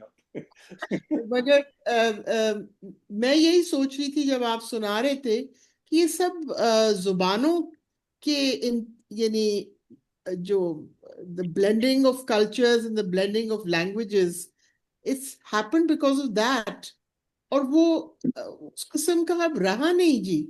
अब हमारे अपने जो बच्चे हैं वो नहीं पढ़ सकते और सुन सकते, तो अब वो नॉन मुस्लिम्स क्या इसको करेंगे? ये यानी जुबान का सारा चक्कर है। उन्होंने अरबी फारसी वगैरह सीखी, तो उनको ये इस चीज के एहसास हुआ, और इट स्पोक टू देम। मैं एक दो चार अल्फाज इसके बारे में बताऊंगा। पहले फजल अब्बास से ये रिक्वेस्ट करूंगा कि फजल अब्बास एक उर्दू रामायण पे सेशन स्केड्यूल करिए आप। मैं कम से कम 30 उर्दू रामायण पढ़ चुका हूँ फ्रॉम कवर टू कवर, और 100 से ज्यादा हैं उर्दू में रामायण। और मैं ये इसलिए बोल रहा हूँ कि एक उर्दू की रामायण उफुक लखनवी ने लिखी थी। उनके अशार मैं नहीं सुनाया आपको क्योंकि वक्त नहीं था। उफुक लखनवी के बेटे जो हैं वो भी शायर मुनव्वर लखनवी, उन्होंने लिखा है कि मेरे बाप के काम की वजह से हिंदू धर्म के मुकद्दस किताबें महफूज हो गए, क्योंकि वो जमाने में लोगों को अवधी पढ़ना नहीं आता था, उर्दू पढ़ते थे, तो उर्दू की वजह से हो गए। अच्छा, एक तो वो बात है। और दूसरी बात, we must recognise the open arms attitude of the Hindu religion, the traditional. आजकल नहीं है। वही तो मैं बोल रहा हूँ कि मुल्ला बना दिया है इसे भी महाज़े जंग। एक सुलह का पैगाम थी उर्दू जबां कभी। तो ये जो गुजरा हुआ वो था। ये लोग आपस में इतने, जो मैं तीसरा सोर्स आप लोगों से बताया नहीं, वो है गालिब के खुतूत। जो गालिब ने अपने शागिर्दों को खुतूत लिखे हैं, और उनके जो नॉन मुस्लिम शागिर्द हैं, उन लोगों से 3-4 जनरेशन्स के ताल्लुकात बताते हैं। ये देखो, मेरे चचा तुम्हारे बाप से खेलते थे, मेरे दादा तुम्हारे दादा के, तो these are very intimate letters। तो सिर्फ पाकिस्तान नहीं बदला, पाकिस्तान भी बदलता जा रहा है, बदला है और बदलता जा रहा है, और अनफॉर्चुनेटली हिंदुस्तान भी बदल रहा है। अच्छा शाहिद साहब, ये मोहतरमा आयशा साहिबा हैं, इनको जी वो मेरी बीवी है, दूसरे कमरे में बैठी हुई है। फरमाइए। तो उनका सवाल तो ले लें अब तो, वो तो हाजरीन महफिल में है ना इस वक्त तो। ठीक है, जी जी फरमाइए। मेरा सवाल ये है कि इतनी नॉन मुस्लिम पोइट्स की, have they written only on the topic of Karbala, or they have written on any other subject as well related to Islam? बहुत अच्छा सवाल, वाह वाह। हाँ, वेरी गुड। खैर, मैं दो बातें करूंगा। एक तो ये कि देयर इज एन लिटरेचर जो मुस्लिम शुअरा कृष्ण के बारे में लिखे हैं, राम के बारे में लिखे हैं, और रामायण का तर्जुमा करे हैं पूरा। It's an extensive one. एक रस खान हुआ करते थे जिनका नाम था इब्राहिम खान, और ये तो जाके मथुरा में रह गए थे। उनका मजार है वहां पे जिसको समाधि कहा जाता है। मैं आज जो है करबला के लिटरेचर के बारे में बात कर रहा हूं। आप जो है उसको मुसलमानों ने जो हिंदू फिगर्स के बारे में लिखा है उर्दू में, वो भी देख सकते हैं, बहुत है। अच्छा, उसके अलावा दूसरे इस्लामिक फिगर्स के जो by far the most popular is Hussain and Karbala, that's the most common. उसके बाद अली और मोहम्मद के बारे में बहुत कुछ लिखा हुआ है। न सिर्फ वो, बल्कि हिंदुओं ने प्रोग्रेसिव शायरी और सूफियाना शायरी, जो नॉन मुस्लिम पोएट्स का पूरा पेज है उर्दू शाहकार पे, वो सब लिस्टेड है। अच्छा, और क्या बोल रहे थे बीबी तुम कुछ? मैं एक फॉलो अप क्वेश्चन और सजेशन है ये कि ये करबला की स्टोरी उन लोगों ने सेलेक्ट की और इतना लिखा, because this story of Karbala is very similar to a lot of that in Hindu mythology. Exactly. And that came to exactly a savior. तो मैं इसमें आपकी तायद में बताऊं, देखिए बेगम साहबा, ये चूंकि इशू ना सिर्फ सेंसिटिव था, बल्कि जिस तरीके से, जैसा कि शाहिद साहब ने कहा, मुख्तलिफ जबानों के बोलने वालों ने उसमें जिस तरह से चटखारे ले लेके इसको बयान किया है, ये एक महफिल के लिए बड़ी अजीब वो बन गई। बल्कि अभी शाहिद साहब आप लखनऊ का जिक्र कर रहे थे, मैं चूंकि लखनऊ का रहने वाला हूँ, मेरा ननिहाल झाऊलाल के पुल का है। अब जब झाऊलाल के पुल की मैंने तारीख निकाली शाहिद साहब, तो पता चला कि इनके भाई थे छोटू लाल, जिनका मशहूर नोहा मेरे ख्याल में नासिर जहां ने उसके आले औलाद तो कितनी पाबंदी से पढ़ा जाता है शाम गरीबा पे कि जमीन गर्म यतीमी की सख्तियां बीबी, याद होगा आपको जहन में, और वो सीना जिस पे के सोती थी अब कहाँ बीबी, और न इस तरह कोई खेती हरी भरी उजड़ी, तुम्हारी मांग भी उजड़ी है गोद भी उजड़ी। अब आखिरी शेर देखिए कि पहाड़ रात बड़ी देर है अंधेरे में, कहाँ हो शाम गरीबा के घुप अंधेरे में। अब ये आपके देखे सवाल के जवाब, इस कदर जज्बातियत छोटू लाल ने अपने इस कलाम में डाल ली है कि कई नस्लों तक ये सना पढ़ा जा रहा है। मेरे ख्याल में 5 या 6 डिकेड से ये शाम गरीबा पे ये नोहा पढ़ा जाता है। इसके बाद वो आले अहमद साहब का सलाम है आखिर। तो कुछ हम लोगों ने इसको यकीनन एक टॉपिक काबिल दिलचस्प था लोगों के लिए, जिस पे लोगों ने बेइंतहा लिखा और आइंदा भी लिखा जाता रहेगा। बेहतरीन प्रोग्राम शाहिद साहब आपने आज का तश्कील किया, बेइंतहा लुत्फ़। बहुत सी बातें, बहुत से सवालात को मुबहम वो तो गैर मुबहम आ रहे हैं, लेकिन इस फोरम पे गुफ्तगू करना मुनासिब नहीं। बहुत सर रियाज नियाजी साहब थैंक यू। और ये जो छन्नू लाल दिलगीर हैं, इन्हीं लोगों के खानदान के इनके भाई हैं, छन्नू लाल और झाऊलाल। झाऊलाल के बड़े भाई थे जो इंजीनियर थे, जिन्होंने पुल बनाया था। हाँ, लेकिन मैं I want to return to the question that Asha raised, वो ये कि जो the story of Karbala pulls at the heart strings, और इट्स ए यूनिवर्सल स्टोरी, और इसीलिए उसकी शायरी ऐसी हुई है। जो मैं रामायण का जिक्र कर रहा था, So I've been to quite a few. Oh, and I've been to Newfoundland before. So I've seen. जरा इनको म्यूट कर दें। I've seen a lot of. नहीं, मुझे ये म्यूट कर लें प्लीज अपने आप को। ठीक है, अब आ गए। तो खैर ये जो है मैं आप म्यूट हो गए शायद, गलती हुई वो कुछ।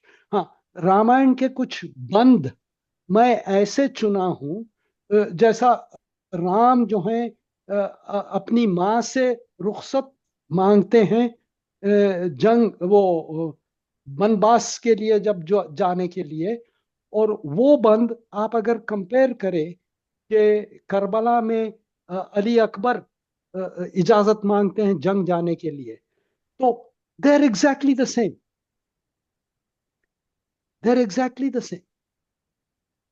वो तुलसीदास की रामायण का वो जो तर्जुमा किया गया है, तो ये these things pull at the heart strings and they are universal.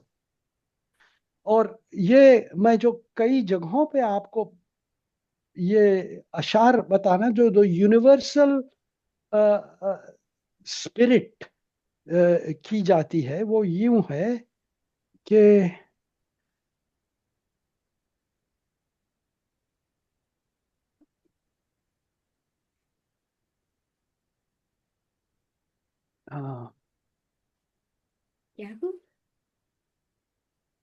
नहीं, खैर वो मैं I have lost track of जो शेर मैं आप लोगों को सुनाना चाहता था। तो दूसरे सवाल अगर कोई है, कोई डिस्कशन करना चाहते हैं। बताएं कि वो एक नौहा जब पढ़ते हैं मुहर्रम में जी, उसमें एक नियाज नाई साहब भी चले गए, शायद उनको पता हो, तो वो है कि आखिरी में उसका है कि घबराएगी ज़ैनब, ये किसने लिखा है? जी, एक रिवायत ये है कि छन्नू लाल दिलगीर का लिखा हुआ है, तो लेकिन दैट इज ये किसी मुस्लिम का लिखा हुआ नहीं है। जी, वही एक रिवायत ये है कि छन्नूलाल दिलगीर का लिखा हुआ है, लेकिन there is a controversy about it. कोई कनाडा में एक स्कॉलर है, उन्होंने ढूंढ के निकाला है और उनका ख्याल है वो किसी और का है। तो लेकिन आप जो मरसिए की बात कर रहे हैं, ये पढ़ा जाता है हर वो मुहर्रम में, आखिरी मौनुआ होता है ये, कि वो घबरा रही है बिल्कुल ज़ैनब, और वो जो जिंदा एक्चुअली है। शाम गरीबा की मजलिस में उनके रशीद तुराबी जिसमें पढ़ते थे उसमें ये नौहा जरूर पढ़ा जाता था। या तो सुरेश टाटा साहब जरा अनम्यूट करें अपने आप को प्लीज आप। जी Hello. Ji ji Irshad. Hello. So Shahid, I, I wanted to kind of express my, I don't know, it's not a concern, but an observation. Why is it in the context of, at least, let me say one thing. I am not a Hindi speaker. Okay, so I come from a different universe. My language being Marathi, and obviously I've learned Hindi and Urdu on my own. But so to me it's an outside language. But my kind of linguistic kind of background and traditions are non-Hindustani. And when I say Hindi, I'm using it to describe that vast range, both geographically today in the north, ranging from Pakistan to Bengal, as geographically, but then historically the various traditions of Awadhi, of Braj, of Dakhni, and then later on Hindi, Urdu, and then Sanskrit, Hindi. So that whole universe. The concern is, why is it, especially when it comes to this language, Hindi, Urdu, that there is this tendency, or there's a discussion in which one labels by religious, by presumed religious identity. Okay, so some people have names, and if I were writing poetry, I hope people wouldn't call me a Hindu poet. I mean, I don't know whatever that means. I don't consider myself a Hindu. My religion has nothing to do with it. But one kind of ascribes, one categorizes, if you will, people by religion. Whereas, when I study Marathi literature, we don't break into अरे तो मुसलमान होता हाँ हिंदू होता था वैष्णव होता शैवट होता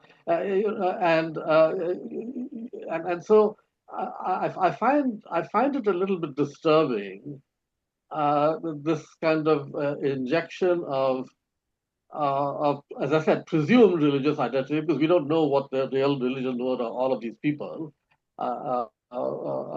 and if it did, and so I think somehow one has to recognize that all of this stuff ultimately transcends these identities. No, I mean that's the whole point.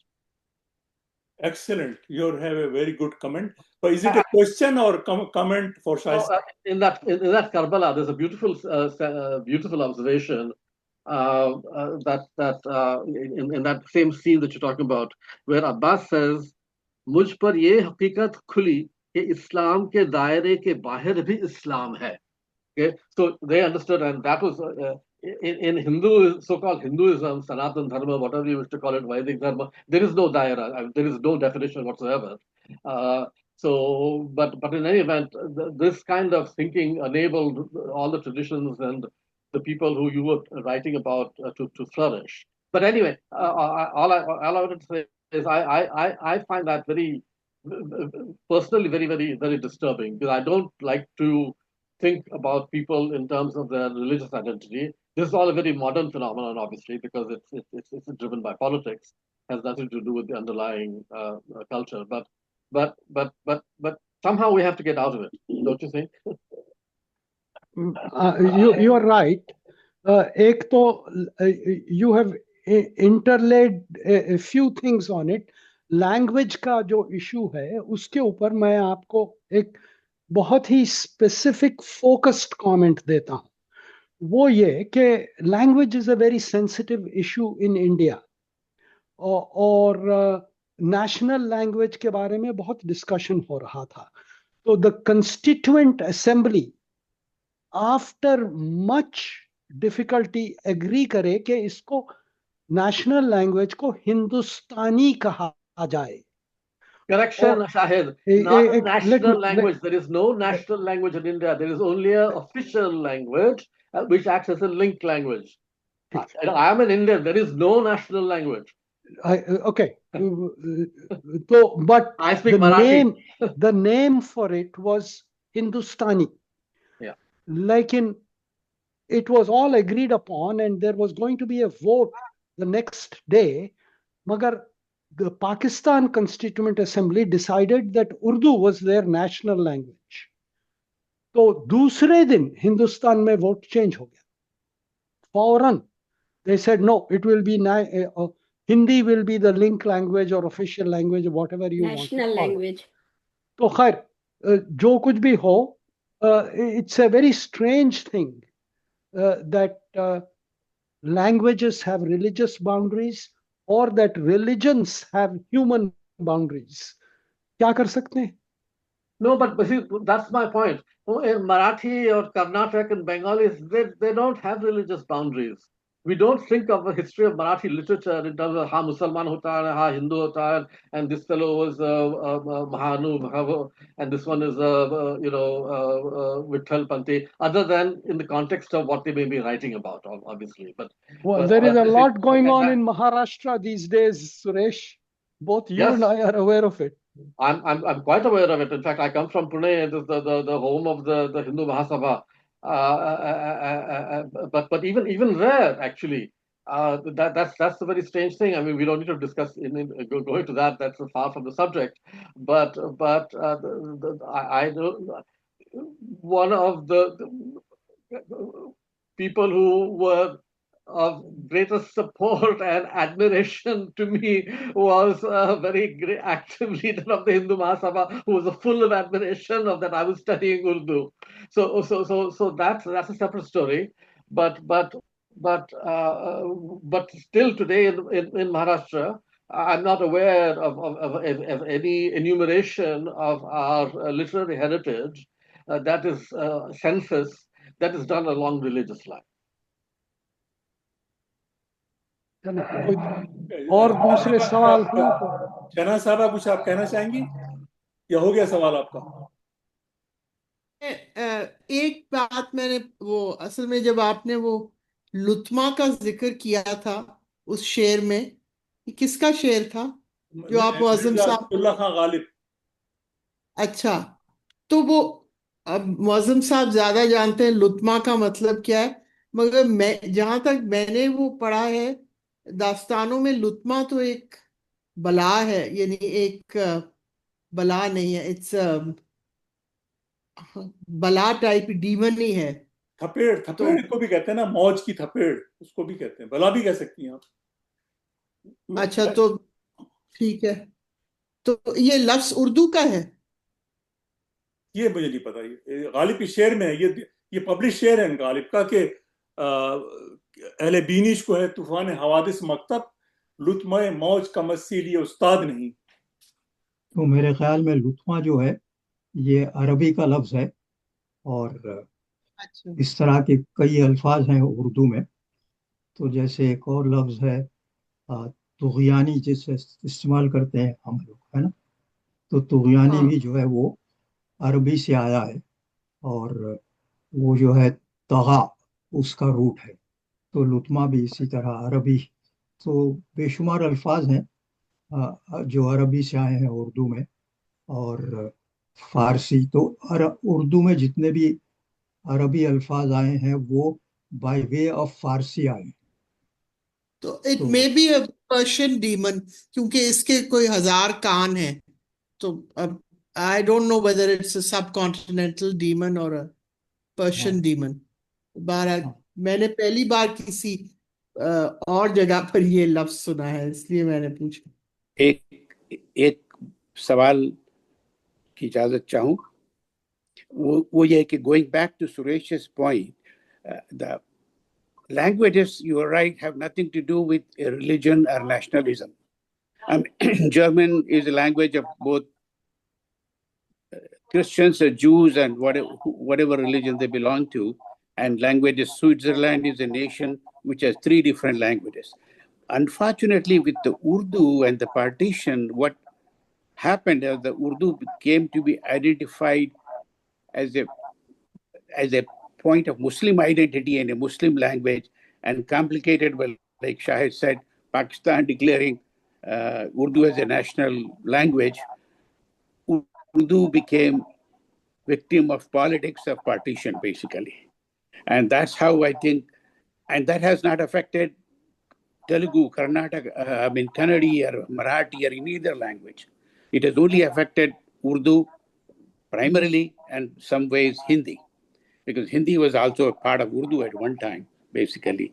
So that's, I think, the political conflict affecting the Urdu language resulted in Urdu literature becoming like from non-Hindu Muslim writers or non-Muslim writers.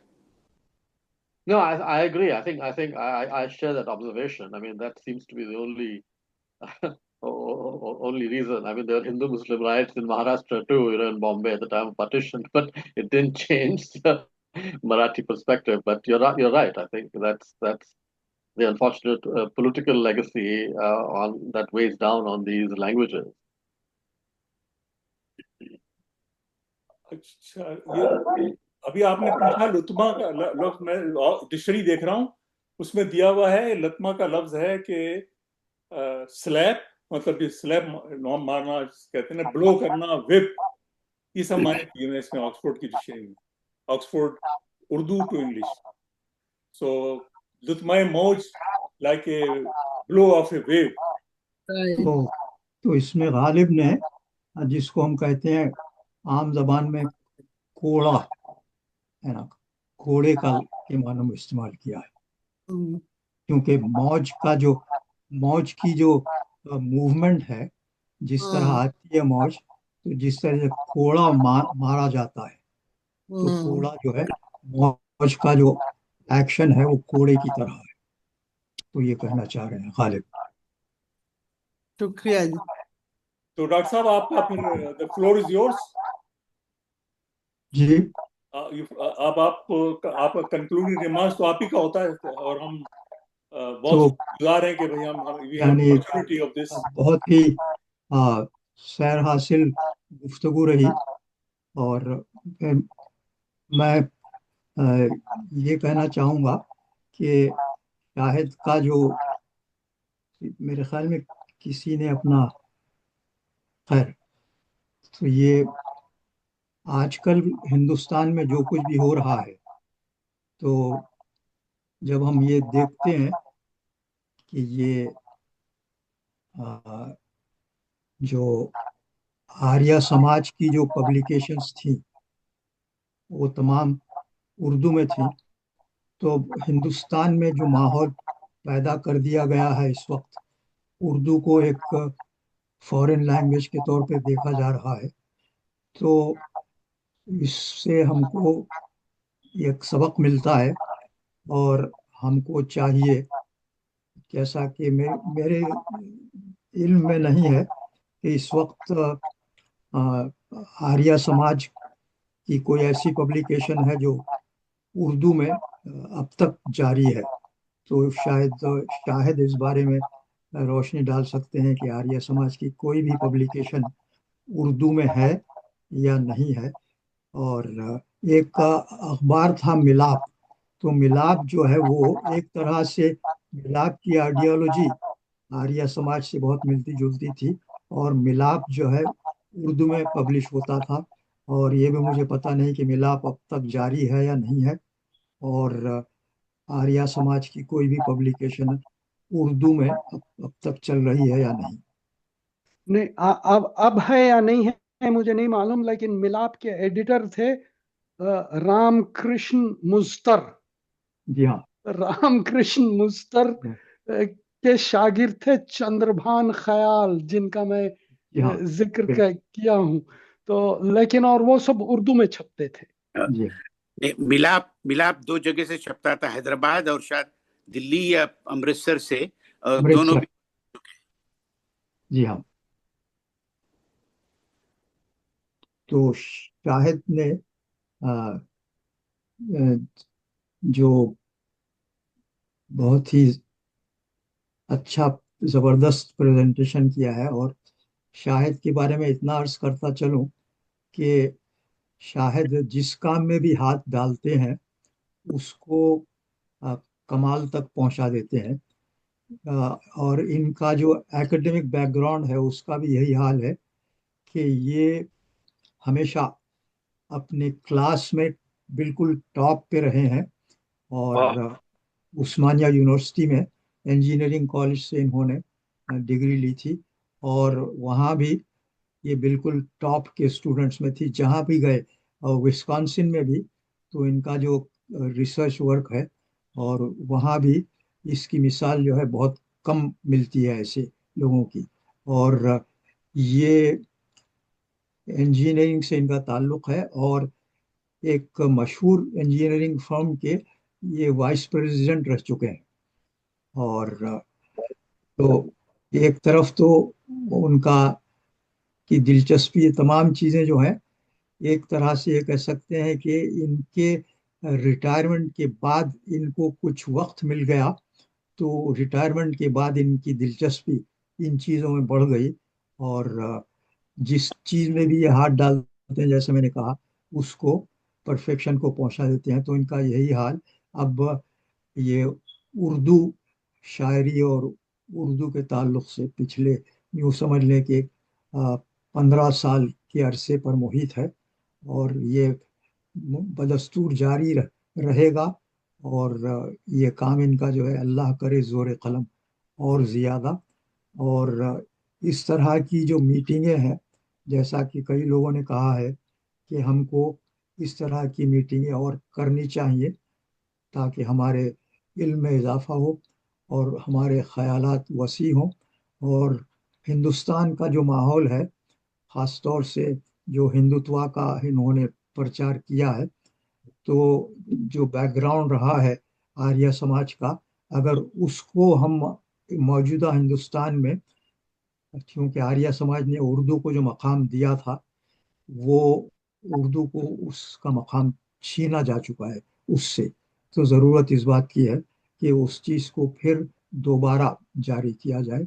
और जैसा कि लोगों ने भी अर्ज़ किया कि इसकी वजह उर्दू हिंदी का जो तनाज़ा है, तो क्योंकि पाकिस्तान ने उर्दू को नेशनल लैंग्वेज डिक्लेयर किया था, इसलिए उसके रिएक्शन के तौर पे हिंदी को, अगर हम नेशनल लैंग्वेज का लफ्ज़ इस्तेमाल करना चाहें, तो हिंदी को नेशनल लैंग्वेज करार दिया गया। तो और मेरे ख्याल में कहने को तो और बहुत सी चीज़ें हैं। तो मैं वक्त भी अब हमारा इख्तिताम को पहुंच रहा है, और मेरे ख्याल में कुछ लोगों के पास और भी सवाल होंगे पूछने के लिए। तो मैं अपना सिलसिला कलाम यहाँ इख्तिताम को पहुँचाता हूँ। और अगर किसी को कुछ पूछना है या कुछ कमेंट्स करने हो तो वो ताकि उनको मौका मिले। मैं बस एक शेर सुनाना चाहता हूँ, उसके बाद ये जो है कृष्ण गोपाल नाम है इनका, मग़मूम अपना तखल्लुस करते थे, और इनका कहना कि ये तो मरने के बाद भी नहीं भूलेंगे। तो सुनिए इनका शेर। खाक हो जाऊंगा मैं जल के चिता में, लेकिन ये चिता में जलने वाले हैं। खाक हो जाऊंगा मैं जल के चिता में, लेकिन खाक से आएगी मातम की सदा मेरे बाद। वाह भाई, वाह वाह वाह, हासिल आज की पूरी महफिल का हासिल कमाल शेर आपने अपने पास रखा था शायद। वाह वाह, क्या बात। अच्छा, तो जस्ट टू रिमाइंड कि भाई नेक्स्ट जो हमारी स्ट्रीम है अक्टूबर वाली, फर्स्ट संडे को जो होती है, तो अक्टूबर में क्या डेट होगा मैं देख लूं। 5 तारीख होगी मेरे ख्याल, अक्टूबर, या अक्टूबर की 5 में 5th को, वो शानुल हक हक्की पर है। शानुल हक हक्की जो है, मैं जिस हवाले से उनको जानता हूँ वो उनकी डिक्शनरी का काम है, जो उन्होंने बहुत मेहनत से किया और बहुत ही अच्छा काम, यानी कि जबरदस्त काम किया उन्होंने। अब ऐसे बहुत बड़े राइटर हैं, इन्होंने गालिब पे भी लिखा है, आईना इफ्कार गालिब के नाम से, और बहुत बहुत सारी वो हैं, शायरी भी करते थे ये। तो अगर कोई साहब उन पर कुछ कहना चाहें तो जरूर उसको शिरकत कीजिए अगले प्रोग्राम में हमारे। और उनके साहबजादे जो हैं वो गालबन PIA में कैप्टन वगैरह थे वो, और शायद रिटायर हो गए हैं, लेकिन वो रहते हैं इंग्लैंड में हैं वो, तो वो भी शामिल होंगे। और जो सवाल जो आपको पूछना चाहें उनके हवाले से, तो मैं फिर माफ कीजिए, मैं रजा मीर के बारे में एक्नॉलेज मैंने नहीं किया।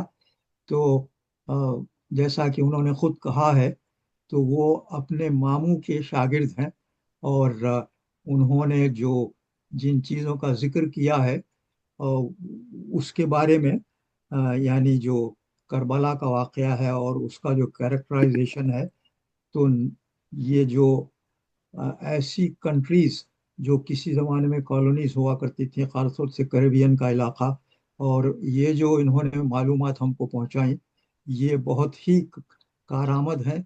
और कि किस तरह करबला के थीम को जो लोग जो गुलाम बना के लाए गए मुख्तलिफ जगहों पे, वो उन लोगों ने किस तरह उसको एक सिंबल के तौर पे इस्तेमाल किया है और कर रहे हैं। तो ये बहुत ही दिलचस्प एंगल उन्होंने पेश किया अपने प्रेजेंटेशन में। और तो बहुत बहुत शुक्रिया रजा मीर साहब आपका। और साहब आपका भी बहुत शुक्रिया।